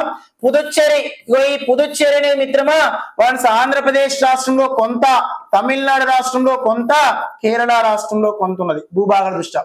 ఆంధ్రప్రదేశ్ లోని యానాం అనేటటువంటి ప్రాంతం, తమిళనాడులోని కరైకల్, పుదుచ్చేరి అనే ప్రాంతాలు, కేరళ రాష్ట్రంలోని మాహే. భారతదేశంలో విస్తీర్ణ పరంగా అతి చిన్న జిల్లా, భారతదేశంలో విస్తీర్ణ పరంగా అతిపెద్ద జిల్లా, విస్తీర్ణ పరంగా అతిపెద్ద జిల్లా, భారతదేశంలో విస్తీర్ణ పరంగా అతిపెద్ద జిల్లా. గుర్తించండి సార్, భారతదేశంలో విస్తీర్ణ పరంగా అతిపెద్ద జిల్లా ఏదంటే కచ్. రైట్ సార్, భారతదేశంలో విస్తీర్ణ పరంగా అతి చిన్న జిల్లాగా పిలువబడుతున్నది మాహే. భారతదేశంలో జనాభా పరంగా అతిపెద్ద జిల్లా తానే, ముంబైలో ఉన్నది.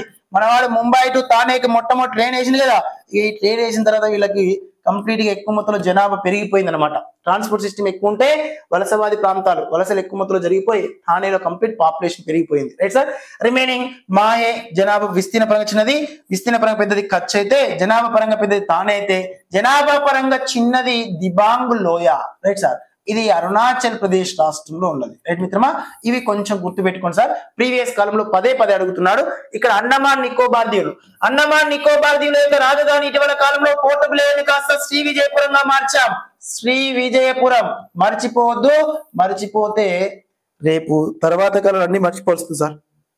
బాగా గమనించండి, డిఎస్సిని క్రాక్ చేయడంలో భాగంగా జాగ్రఫీ చదువుతున్నప్పుడు ఒక 90% జీకే ఇంట్రాక్ట్ అయి ఉంటుంది.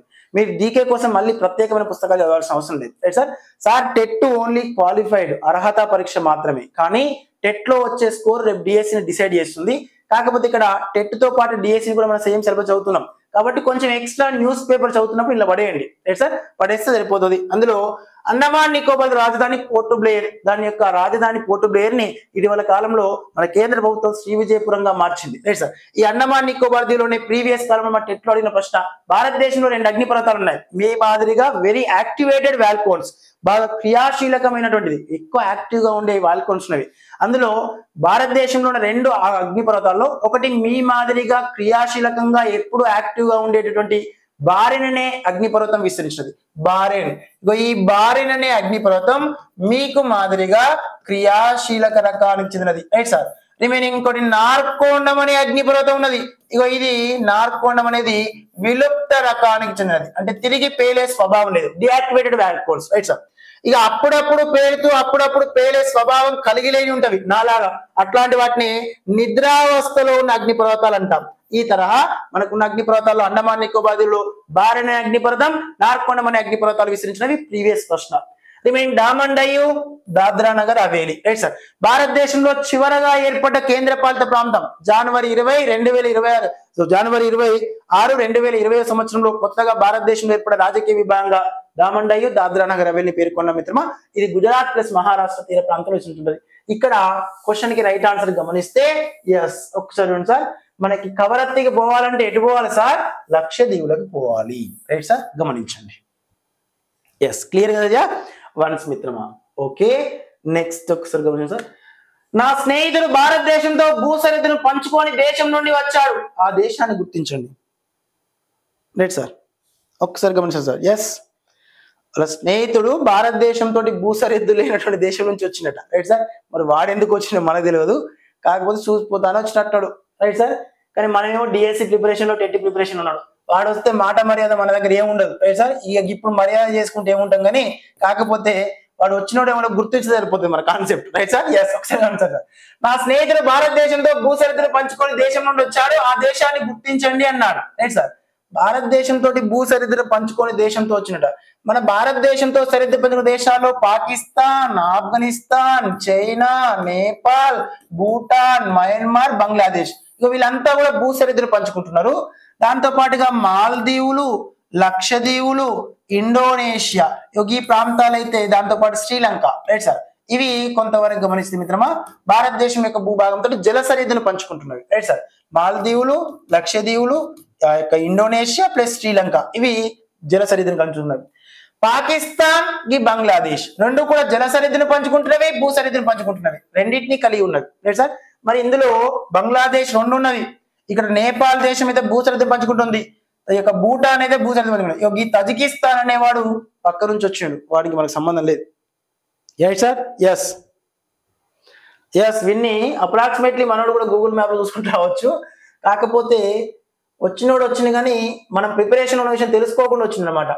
ప్రిపరేషన్ లో ఉంటే మా వాళ్ళు పక్కన ఏం జరుగుతుందో కూడా మొత్తానికి పట్టించుకునే విషయం మనకు తెలియదు. Right sir, yes. Anyway question right answer ఏంటి సార్? తజికిస్తాన్. ఇక్కడ ఒకసారి గమనించండి మిత్రమా, ఈ యొక్క మ్యాప్ లో ఒకసారి గమనించి సో కొంచెం ప్రపంచ పటాన్ని కూడా చూసే ప్రయత్నం చేయండి మిత్రమా. మన భారతదేశానికి దృష్ట్యా ఎక్కువ మొత్తంలో ఉత్తరం వైపున ఏ అంశాలు ఉన్నాయి, ఏ ప్రాంతాలు ఉన్నాయనే విషయం కొంచెం గమనించే ప్రయత్నం చేయండి, భారతదేశం యొక్క భూభాగాన్ని పరిగణలో తీసుకొని. Right sir, yes.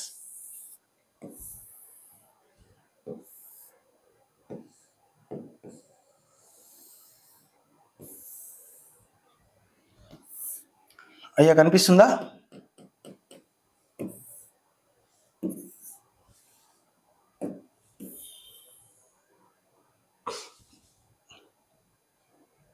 ఒకసారి కొంచెం ఓపికతో ఉండండి, చెప్పాను కదా సార్. సో టెన్షన్ ఏం పడకండి, 2వ తారీఖు ఎగ్జామ్ ఉన్న వాళ్ళు.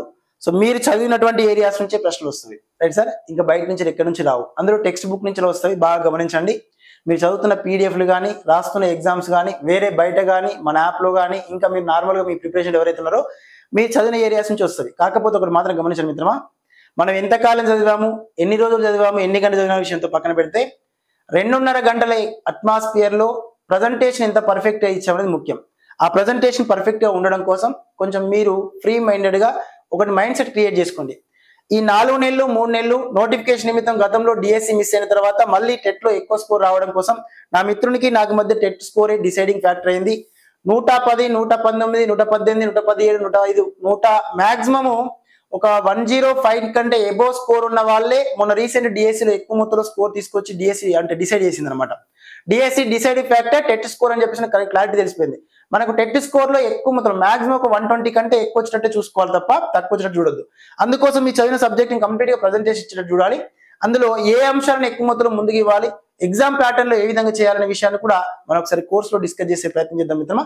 దాంతో పాటు ఒకసారి ఇంకో ప్రధానంగా గమనించండి, మీరు చదివిన సమాచారం, మీ దగ్గర ఉన్న సమాచారం, మీ దగ్గర ఉన్న కంటెంట్ ని, నా దగ్గర ఉన్న కంటెంట్ ని, ఇంతకాలం సేకరించిన కంటెంట్ ని రేపు ఎగ్జామినేషన్ లో ప్రజెంటేషన్ ఇచ్చొస్తాను ఒక నేపథ్యాన్ని ఏర్పాటు చేయాలి తప్ప మొత్తంగా అసలు ఈ క్వశ్చన్లు వస్తాయా రావా, నేను ప్రజెంటేషన్ ఇస్తున్నా ఇవ్వనా అని నీకే అభద్రతా భావంతో ఏర్పాటు చేసుకునే ఎగ్జామినేషన్ వాళ్ళకి వెళ్తే తప్పకుండా సో కంప్లీట్ గా ప్రెజర్ని ఎదుర్కొనే అవకాశం ఉంటుంది. కాబట్టి వితౌట్ ప్రెజర్ ప్రజెంటేషన్ ఇచ్చిరండి, తర్వాత రిజల్ట్ ఆటోమేటిక్ వస్తుంది, రైట్ సార్. ఇది మాత్రం గమనించండి. ఈ ఒత్తిడికి లోను కాకుండా ఉండడం కోసం ఒక బలమైన నిర్ణయం తీసుకొని 6 నెలలు 4 నెలలు చదివిన సార్, నా దగ్గర కంటెంట్ వచ్చింది, ప్రజెంటేషన్ ఇచ్చి వస్తే స్కోర్ ఎక్కువ పెడితే నెక్స్ట్ డిఎస్ క్రియేట్ చేస్తా, లేదా స్కోర్ తక్కువ వస్తే డిఎస్ లో చూసుకుంటా. మళ్ళీ మనకి ఇంకో ఆప్షన్ ఉంది కదా, రైట్ సార్.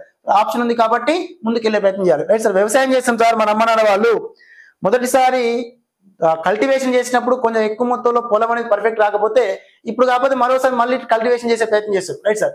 అంతే తప్ప ఈ వరుసగా ఇప్పుడు కల్టివేషన్ చేసేటప్పుడు మొత్తం కల్టివేట్ అయిపోయి మెత్తగా కావాలంటే కాదు కదా, ఇంకోసారి ఎక్కువ మొత్తంలో చేసుకునే ప్రయత్నం చేస్తారు. కాబట్టి ఇక్కడ ఫస్ట్ స్టెప్ లో కనుక టెట్ లో ఎక్కువ స్కోర్ రాకపోతే డిఎస్సి లో మనకు అవకాశం ఉంది కాబట్టి ఇంకొంచెం ఎక్కువ స్కోర్ తీసుకొచ్చే ప్రయత్నం చేయాలి. బాగా గమనించాలి మిత్రమా.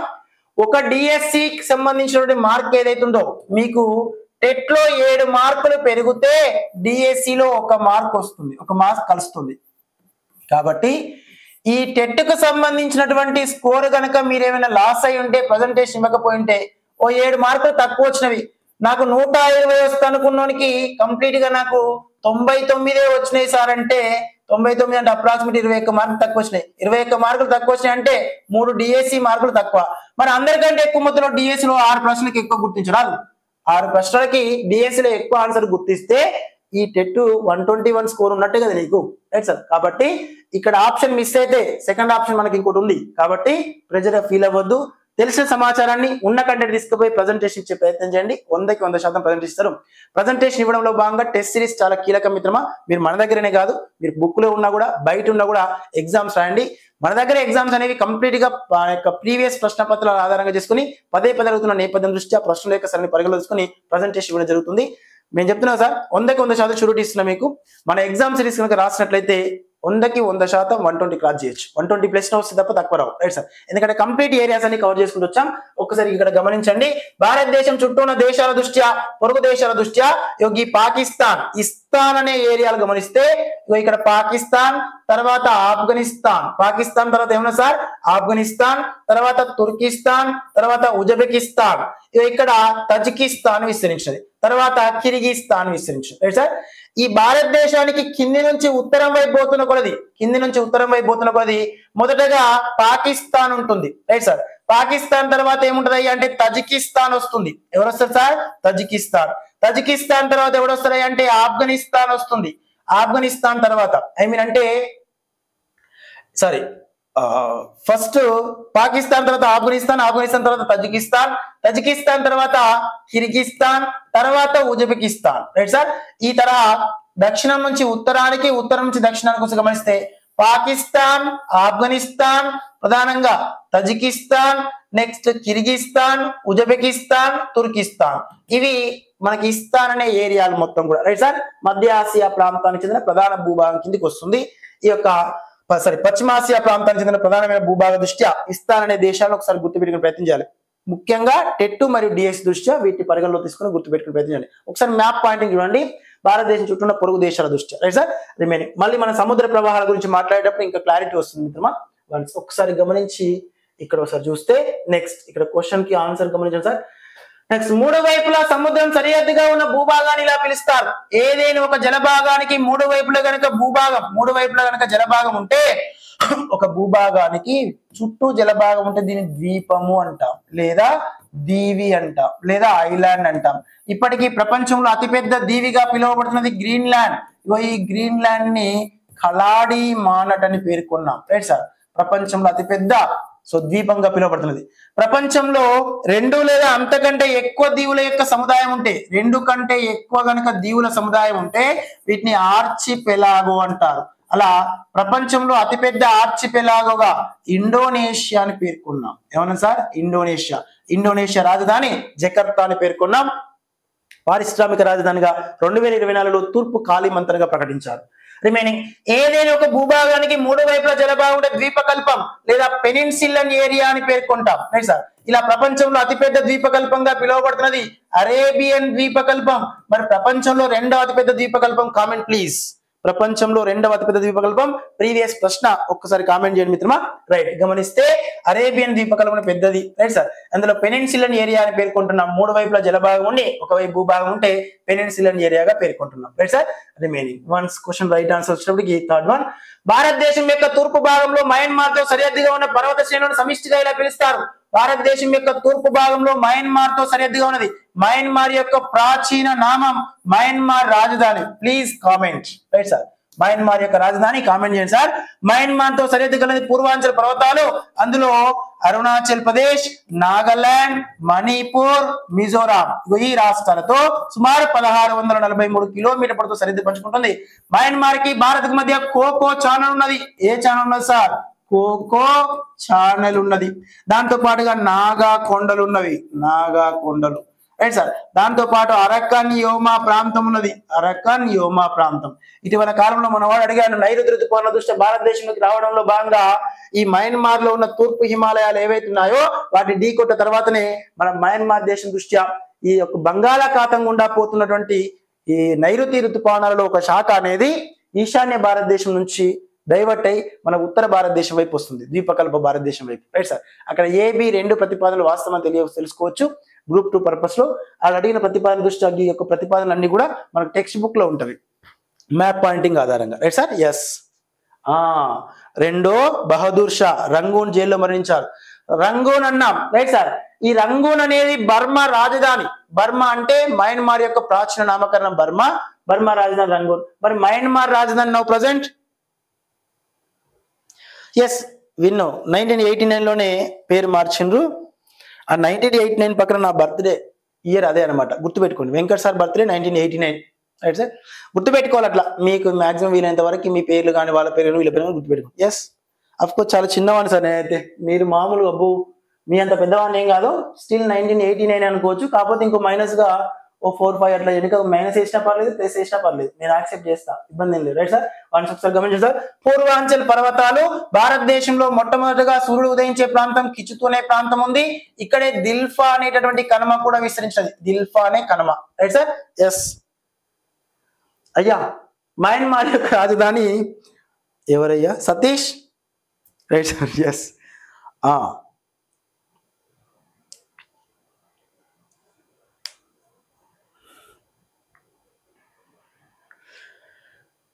ఎస్ మిత్రమా, మయన్మార్ రాజధాని కామెంట్ ప్లీజ్ సార్.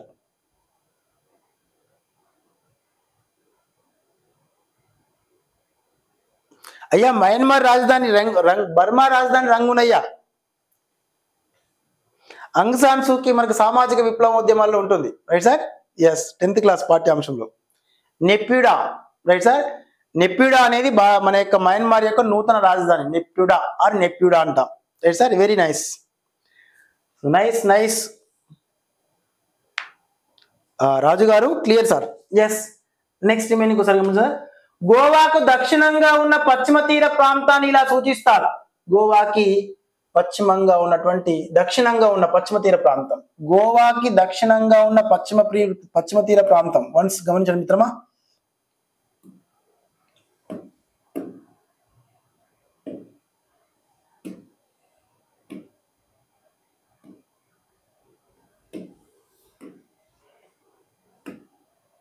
అయ్యా క్లియరా సార్? ఇక్కడ మీకు క్లారిటీ రావాలి సార్. ఏంది వెంకన్న మొత్తం కూడా ఎప్పుడు పాఠం చెప్పినా కూడా పక్కన మ్యాప్ పెట్టుకుంటున్నాడు సార్. మర్చిపోతాడు. ఏంటంటే వాస్తవం చెప్పాలంటే మర్చిపోతాననే మ్యాప్ పక్కన పెట్టుకుంటున్నా, కాబట్టి మర్చిపోకుండా ఉండడం కోసం మ్యాప్ దోహదపడుతుంది. కావున గమనించే ప్రయత్నం మిత్రమా.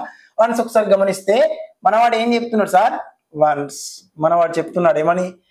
గోవాకి దక్షిణంగా ఉన్న పశ్చిమ తీర ప్రాంతాన్ని ఇలా సూచిస్తారన్నాడు. ఇగో ఇది గోవా. రైట్ మిత్రమా, మొత్తంగా మన యొక్క గోవా ప్రాంతం ఇక్కడ విస్తరించింది. ఈ గోవాకి దక్షిణంగా ఉన్నది, దక్షిణంగా ఏమన్నా సార్? కర్ణాటక. కర్ణాటక పశ్చిమ తీర ప్రాంతం ఏంటి సార్? కెనడా తీర ప్రాంతాన్ని కర్ణాటక తీర ప్రాంతంగా పేర్కొన్నాం. రైట్ సార్, ఇక్కడే ఇటీవల కాలంలో భారతదేశంలో అత్యంత ఎత్తైన జలపాతం కుంచికల్ జలపాతం ఉంది. ఈ కెనడా తీర ప్రాంతంలోనే ప్రధానంగా చూసినట్లయితే జోగ్ జలపాతం శరావతి నదిపై ఉంటుంది. రైట్ సార్, రిమైనింగ్ ఈ కెనడా తీర ప్రాంతంలోనే సముద్ర పక్షి అనే మన యొక్క ఆసియా ఖండంలోనే అతిపెద్ద నౌకా నిర్మాణ పరిశ్రమ ఉన్నది. గోవా రాష్ట్రం యొక్క తీర ప్రాంతాన్ని, మహారాష్ట్ర తీర ప్రాంతాన్ని కొంకణ్ తీరం అని పేర్కొంటాం. కర్ణాటక తీర ప్రాంతాన్ని కెనడా తీరం అంటాం. ఇక్కడ ఆంధ్రప్రదేశ్ రాష్ట్రంలో ఉత్తర కోస్తా ప్రాంతాన్ని ఉత్తర సర్కార్ అని పేర్కొన్నాం. తమిళనాడు రాష్ట్రం యొక్క తీర ప్రాంతాన్ని కోరమండల్ తీరం అన్నాం. కోరమండల్ తీర ప్రాంతంలోనే మెరీనా బీచ్ ఉంటుంది. మెరీనా బీచ్ సుమారు 13 కిలోమీటర్ల పొడవు ఉంటుంది. భారతదేశంలో అతి పొడవైన beach Marina beach. Right sir, remaining ఇది భారతదేశంలో 3 సముద్రాల చేత అంటే ఈ పక్కన ఉన్నటువంటి తూర్పు బంగాళాఖాతం అంటే తూర్పు హిందూ మహాసముద్రం, అదే మాదిరి హిందూ మహాసముద్రం, అదే తరహాలోనే పక్కన అరేబియన్ సముద్రం తోటి 3 సముద్రాల చేత తీరరేఖ కలిగి ఉన్నది తమిళనాడు రాష్ట్రం.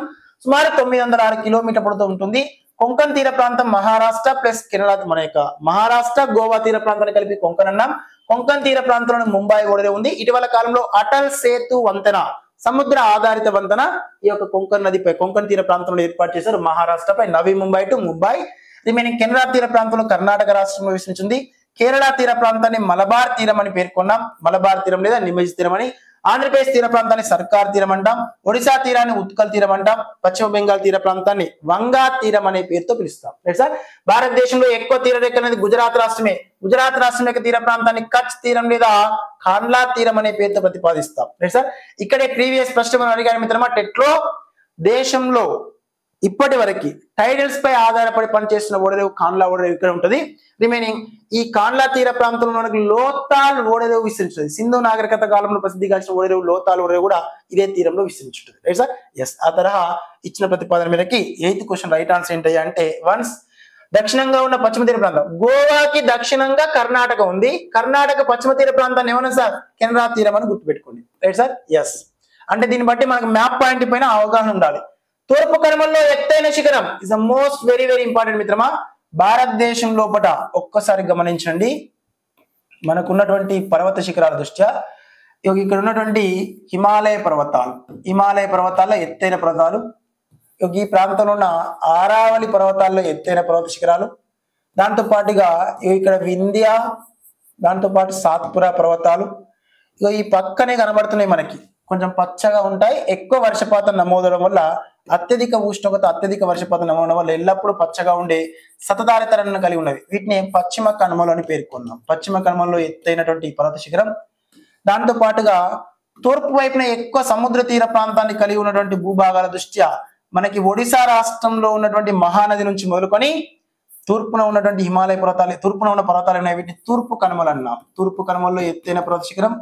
తూర్పు కనుమలు, పశ్చిమ కనుమలు తమిళనాడు రాష్ట్రంలోని కడలూరు వద్ద కలుసుకొని తర్వాత కడలూరు నుంచి కన్యాకుమారి వరకు కొన్ని పర్వతాలు విస్తరించినవి. వాటిని నీలగిరి పర్వతాలు అన్నా. ఈ నీలగిరి పర్వతాల్లో ఎత్తైన పర్వత శిఖరాలు. Right sir. ఈ మొత్తం రేపు ఎగ్జామ్ రాష్ట్రం మిత్రమా, హిమాలయాల్లో ఎత్తైన పర్వత శిఖరం K2 పర్వత శిఖరం, కాంచనగంగా, గాడ్విన్ ఆస్టిన్. K2ని గాడ్విన్ ఆస్టిన్ అన్నాం. దాంతో పాటు కాంచనగంగా, ఎవరెస్ట్ పర్వత శిఖరం. ప్రపంచంలో ఎత్తైన పర్వత శిఖరం ఎవరెస్ట్ హిమాద్రి శ్రేణిలో ఉంది, నేపాల్ దేశంలో ఉంటుంది. భారతదేశంలో ఎత్తైన పర్వత శిఖరం వచ్చిన POK ప్రాంతంలో ఉంటుంది గాడ్విన్ ఆస్టిన్. దాన్నే K2 పర్వత శిఖరం అన్నాం. దాన్నే మన భారతదేశంలో కృష్ణగిరి అనే పేరుతో పిలుస్తాం. సిక్కింలో ఉంటుంది ప్రధాన భారతదేశ భూభాగంలో ఎత్తైన పర్వత శిఖరం కాంచనజంగా. రిమైనింగ్ ఆరావళి పర్వతాల్లో ఎత్తైన పర్వత శిఖరం వచ్చినప్పటికీ గురు శిఖరం. మన యొక్క వింధ్యా పర్వత ప్రాంతాల్లో ఎత్తైన పర్వత శిఖరం అమర్కంటక్. సాత్పురా పర్వతాల్లో ఎత్తైన పర్వత శిఖరం ధూప్గర్. పశ్చిమ కనుమల్లో ఎత్తైన పర్వత శిఖరం అనైముడి. తూర్పు కనుమల్లో ఎత్తైన పర్వత శిఖరం అరమకొండ అని టెక్స్ట్ బుక్ లో ఉంటుంది. ఇక్కడ జిందగడ శిఖరం అనేది లేటెస్ట్ టెక్స్ట్ బుక్ లో ఉంటుంది. Right sir.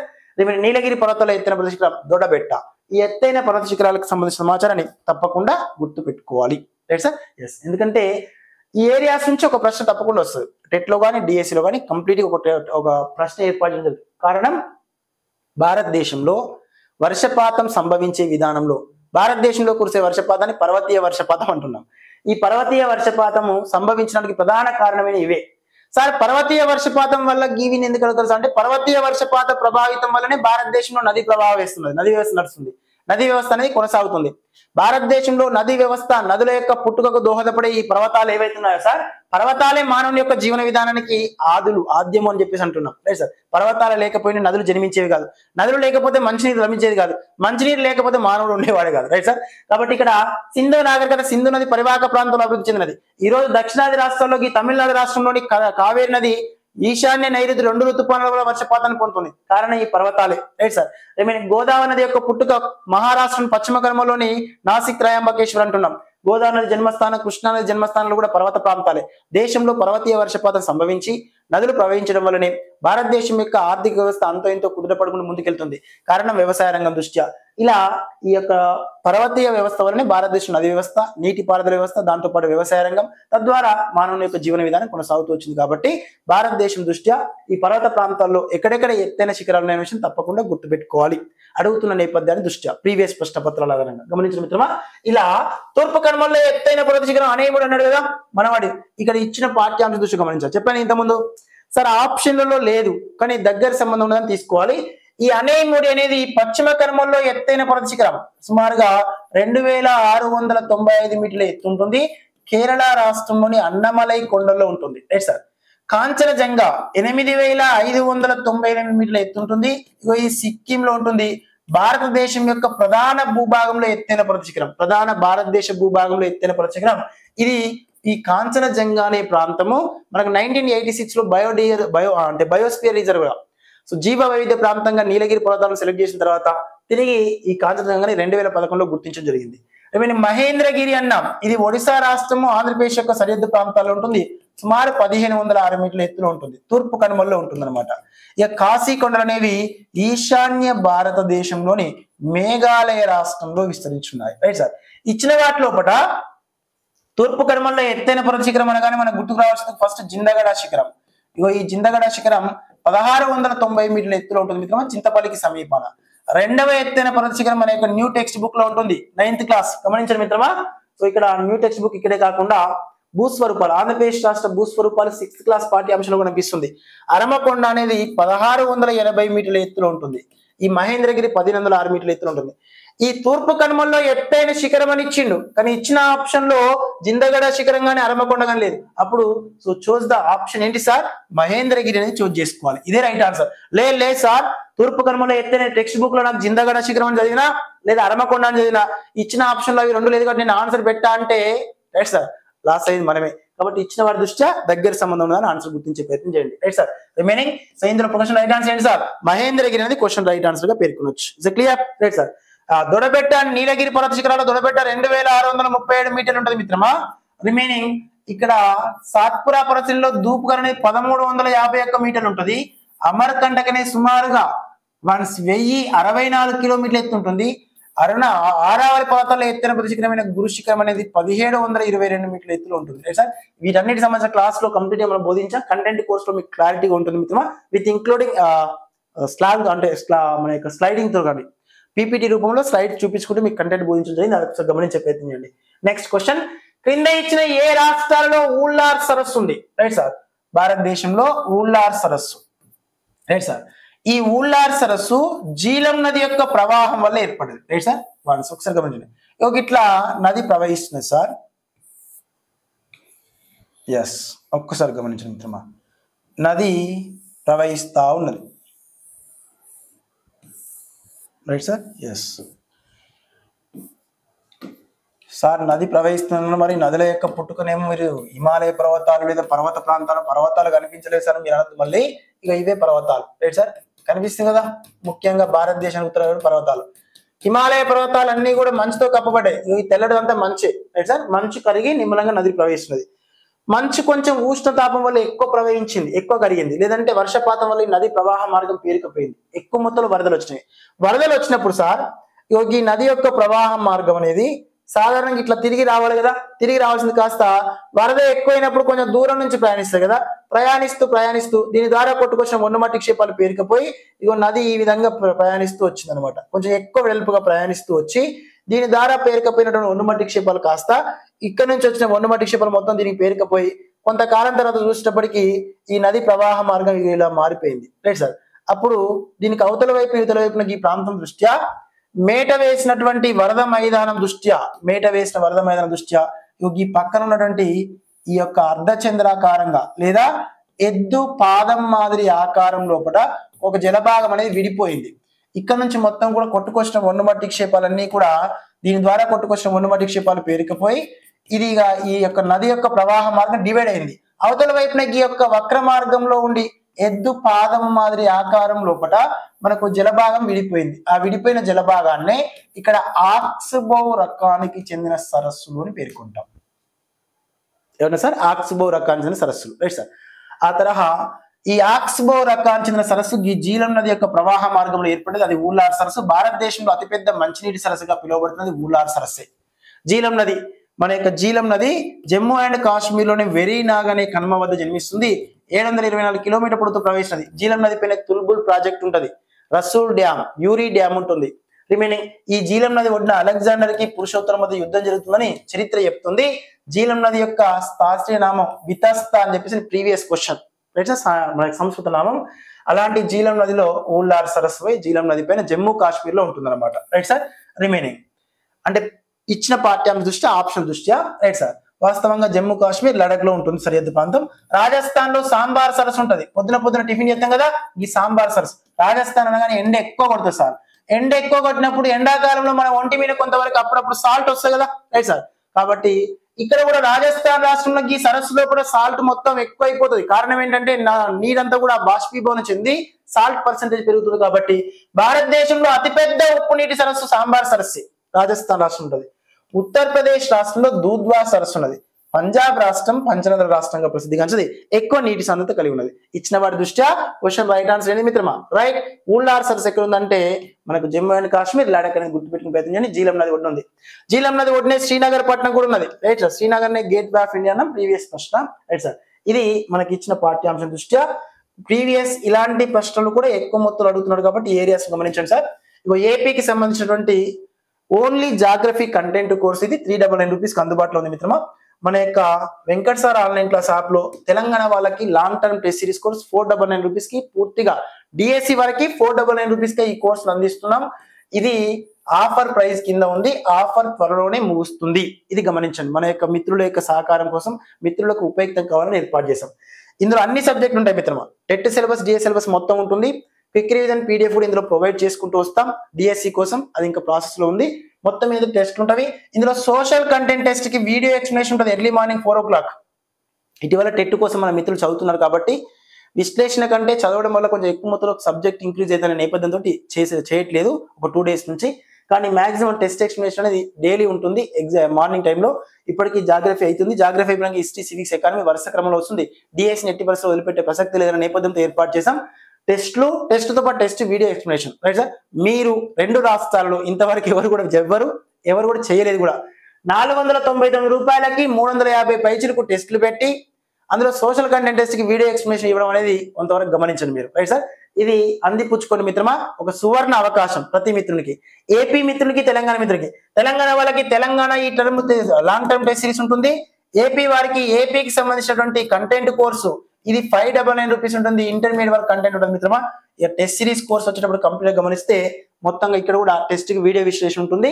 ఇది మన వాళ్ళకి ఏపీ మిత్రులకి కంప్లీట్ గా January 2nd వీక్ నుంచి టెస్ట్ విశ్లేషణ లైవ్ క్లాస్ స్టార్ట్ అవుతుంది. తెలంగాణ మిత్రులకి కంప్లీట్ అయిన తర్వాత మనకు స్టార్ట్ చేద్దాం మిత్రమా. త్వరలో వచ్చే డిఎస్సిని పరిగణ తీసుకొని. కాబట్టి నిరభ్యంతరంగా ముందుకెళ్ళండి. ఏపీ తెలంగాణ మిత్ర బృందానికి ఇస్తున్నటువంటి ఈ యొక్క కోర్సుని పూర్తిగా ఉపయుక్తం చేసుకోండి. లైవ్ లో ఉన్న మిత్రులు మీకు తెలిసిన గ్రూప్లలో మీ దగ్గర అన్ని number of library group ఉంటవి.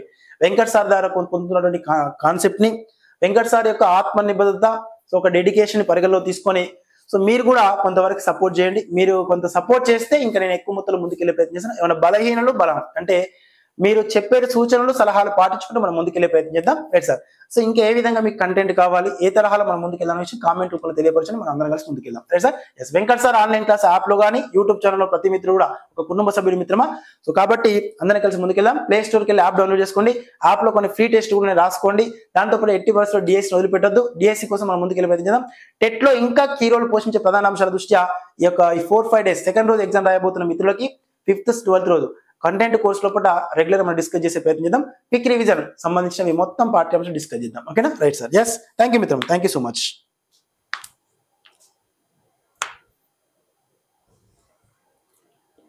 Yes Sujatha చెల్లె, థ్యాంక్ యూ రా. సో లైవ్ లో రెగ్యులర్ గా 9 to 9:30 మధ్యలో ఉంటుంది మిత్రమా. రెగ్యులర్ గా మనకి ఇక మార్నింగ్ టైంలో అయితే ఎక్స్ప్లెనేషన్ వీడియో ఎక్స్ప్లెనేషన్ 4 to 6 మధ్యలో ఉంటుంది అనమాట. వీడియో ఎక్స్ప్లెనేషన్ అంటే కంటెంట్ టెస్ట్ ఎక్స్ప్లెనేషన్ వచ్చేటప్పటికి తెలంగాణ వాళ్ళకి నడుస్తుంది. ఏపీ వాళ్ళకి గతంలో చేసాం. మళ్ళీ తెలంగాణ ఏపీకి వరుస క్రమంలో చేసే ప్రయత్నిద్దాం. రేపు హిస్టరీ క్లాస్ ఉంటుంది షెడ్యూల్ ప్రకారంగా. మీకు వరల్డ్ హిస్టరీ కొంచెం బాగా ఇబ్బందికరంగా ఉంటుంది. సో కంటెంట్ కోర్స్ రిసీవ్ చేసుకోండి 599 రూపీస్ కి.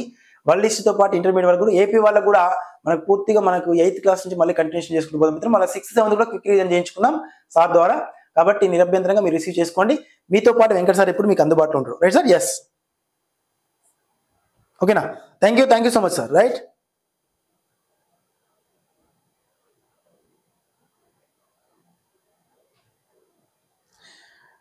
సో కృష్ణమూర్తి గారు, సో మనకి ఏపీకి సంబంధించిన డిఎస్సి నోటిఫికేషన్ యాజ్ పర్ అధికారిక మిత్ర బృందం ద్వారా తెలిసిన సమాచారం మేరకు మార్చ్ లో నోటిఫికేషన్ అని, ఆఫ్టర్ నోటిఫికేషన్ 60 days టైం ఉంటుందని, అండ్ అప్రాక్సిమేట్లీ మనకి మేలో ఎగ్జామ్ జరిగే అవకాశాలు ఉంటాయి, మే లాస్ట్ వీక్ లో.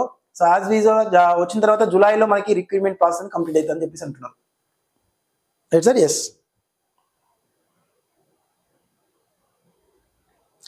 రియాజ్ గారు, ఖనిజాలకు సంబంధించిన ఒక వీడియో రిలీజ్ చేశాను మిత్రమా. యాప్ లో ఎవ్రీ టాపిక్ పైన డిస్కషన్ ఉంటుంది విత్ ఇంక్లూడింగ్ మ్యాప్ పాయింట్ సహా. Right sir? ఎస్. కొంత మీరు వేచించాలి సార్, బాగా గమనించండి మిత్రమా. సార్ ఇప్పుడు చర్యకు ప్రతిచర్య, న్యూటన్ థర్డ్ లా. సో అదే తరహా మీరు కూడా కొంతవరకు వేచిస్తేనే కంటెంట్ రిసీవ్ చేస్తున్నాం. సార్ ఎట్లా మాకు యూట్యూబ్ లో ఎక్కువ మొత్తంలో కంటెంట్ ఇస్తున్న నేపథ్యాన్ని పక్కన పెట్టండి. ఇక్కడ ఇచ్చేది కేవలం 5%. Open with heart. గమనించండి మిత్రమా, మీకు మన యాప్ దృష్ట్యా ఎక్కువ సంఖ్యలో అభ్యర్థులను చేరువయ్యడం కోసము మా దగ్గర ఇట్లాంటి కంటెంట్ ఉందని మీకు తెలియపరచడం కోసమే ఈ యొక్క వీడియో రూపంలో ఏర్పాటు చేస్తున్నాము. ఇది గమనించండి. ఇక్కడ ఇచ్చేది 5%, మిగతా రిమైనింగ్ 95% యాప్ లో ఉంటుంది.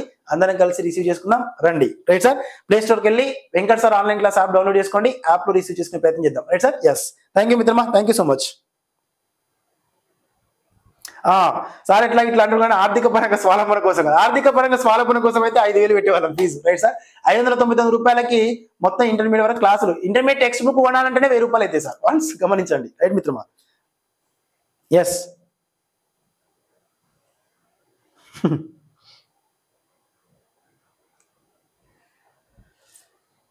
ఆకారపు రమేష్ గారు, సార్ సోషల్ పోస్టులు ఎన్నున్నా ఒక జిల్లాలో ఒకటే పోస్ట్ ఉంటుంది కదా సార్. ఒక పోస్ట్ ఉంటే జాబ్ కొట్టలా? Right sir? ఉంటాయి సార్. సార్ మీరు మ్యాక్సిమం వీలైనంత వరకు ఎక్కువ పోస్టులే ఉంటాయి తప్ప తక్కువ పోస్టులు ఉండవు, అది గమనించండి. సో విభాగాల సంఖ్య అనేది మనం ఎక్కువ చెప్పలేము మనం, ఎందుకంటే గవర్నమెంట్ దగ్గర ఉన్న డేటాతో పోల్చుకుంటే ఉపాధ్యాయ సంఘాల ద్వారా ఎక్కువ డేటా ఉంది. ఇంకా భర్తీ చేయాల్సిన సుమారు ఒక 11-12 వేల పోస్టులు ఉన్నవి. పదవి విరమణ పొందే వాళ్ళు అంటున్నారు. కాకపోతే గవర్నమెంట్ ఎంత డిసైడ్ చేస్తున్న విషయం తెలియదు. వాళ్ళు అప్పుడు మన మైండ్ మెచ్యూరిటీ అంటే మనల్ని కాన్స్టెంట్ గా ఉంచడం కోసం తాపకోసారి 6,000 అంటున్నారు అనమాట. కానీ అంతకంటే ఎక్కువ సంఖ్యలో పోస్టులు అక్కడ ఉన్నవి. కాబట్టి ముందే చెప్తున్నాం అని చెప్పడం కోసం వాళ్ళు ముందే అంటున్నారు అనమాట. Right sir? ఎస్. అది ఎస్ సార్, చెప్పాను కదా.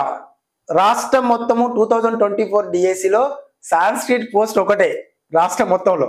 ఒక్క పోస్టు వికారాబాద్ డిస్టిక్ వచ్చింది.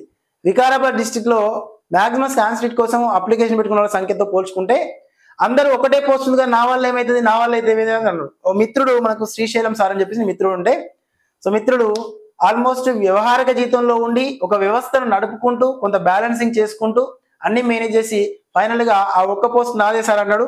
ఓ రోజు మామూలు డిస్కస్ చేసిన భాగంగా, సో ఇట్లా సార్ ఇట్లా చదువుదాం అట్లా చదువుదాం అని చెప్పేసి సార్ అంటే, సార్ ఇది పరిస్థితి అని చెప్పి సార్తో కొంతవరకు నేను కూడా మాట్లాడాను. సార్ ఏం చేశానంటే అందరు ఇట్లా అనుకుంటారు కదా అనే నేపథ్యంతో మనం ఈ తరహా ముందుకెళ్తే గెటాన్ అవుతాం సార్ అని చెప్పేసి ఒక ప్రస్తావన చేస్తే సార్ కూడా డిస్కస్ చేసి అదే తరహాలో ముందుకు రావడం జరిగింది. ఆ ఒక్క పోస్ట్ మన సార్ కొట్టుకున్నాడు అనమాట, శ్రీశైలం యాదవ్ అని చెప్పేసి తాండూరు ప్రాంతం. Right sir? Yes.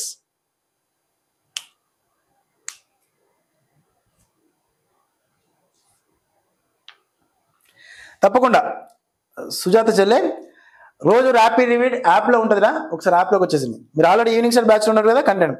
Prasad Gowru sir ఎట్లున్నారు సార్? సార్ ప్రసాద్ సార్ ఈసారి మిస్ కాలేదు మిత్రమా. రైట్? కొమరంభీం, ఆసిఫాబాద్, సిర్పూర్, కాగజ్ నగర్ ఎట్టి పరిస్థితిలో మిస్ కావద్దు. ప్రభాకర్ సార్ కొత్తపల్లి గారు, సోషల్ మెథడాలజీ హిస్టరీ అయిపోగానే ప్లాన్ చేసుకున్నాం sir continuation. PIE plus social methodology కోసం ఎక్స్క్లూజివ్ గా ఒక కోర్స్ క్రియేట్ చేసుకుందాం మీకు అనుకూలంగా ఉండేటట్టుగా. Right sir? ఆ కోర్స్ ముందు తీసుకెళ్దాం అప్ టు డిఎస్సి వరకు. Right sir? బయట మన రాష్ట్రంలో 2 రాష్ట్రాల నిమిత్తం పిఐఈ ప్లస్ సోషల్ మెథడాలజీ ఈ తరహాలో కూడా ఉంటుందా సార్ సబ్జెక్టు, మాకు ఇంత ఈజీ అయితే అనే విషయం చెప్పే విధంగా మీరు అనుకునే విధంగా మీకు హ్యాండ్ అవుట్ చేపిస్తా. Right sir? ఎస్. ఓకేనా? వెంకట్ సార్ కూడా అందులో భాగస్వామ్యమే ఉంటారు. రైట్ మిత్రమా? ఎస్. థ్యాంక్ యూ మిత్రమా.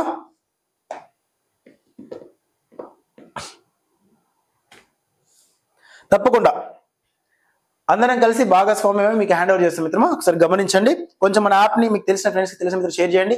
ప్రతి ఒక్కరు మీ మనసులో ఉన్నటువంటి అభిమానాన్ని, గౌరవాన్ని, మీ యొక్క ప్రేమని మీ కుటుంబ సభ్యులుగా వెంకట్ సార్ టీంని భావిస్తూ స్టేటస్ పెట్టుకొని అందరికీ చెప్తారని మనస్ఫూర్తిగా ఆశిస్తూ ఇంతటితో ఈ వీడియో ముగిస్తున్నా. రేపటి వీడియోలో మళ్ళీ కలుస్తా. రేపు మార్నింగ్ టెస్ట్ సిరీస్ లో మళ్ళీ ముందుకెళ్దాం. రేపు మొత్తంగా సార్ వచ్చేంత వరకు, సార్ కొంచెం ఆలస్యం వచ్చినా కూడా వచ్చేంత వరకు కంటెంట్ కోర్స్ లో టెస్ట్ సిరీస్ లో ర్యాపిడ్ రివిజన్ చేసుకుంటూ పోదాం. 2వ తారీఖు టెట్ ఎగ్జామ్ లో కంప్లీట్ గా పై చేయి మనదే ఉండాలి. Right sir? ఎస్, కంప్లీట్ మిత్రమా. Okay, thank you sir, thank you so much. తప్పకుండా వినోద మ్యామ్, ధన్యవాదాలు మిత్రమా.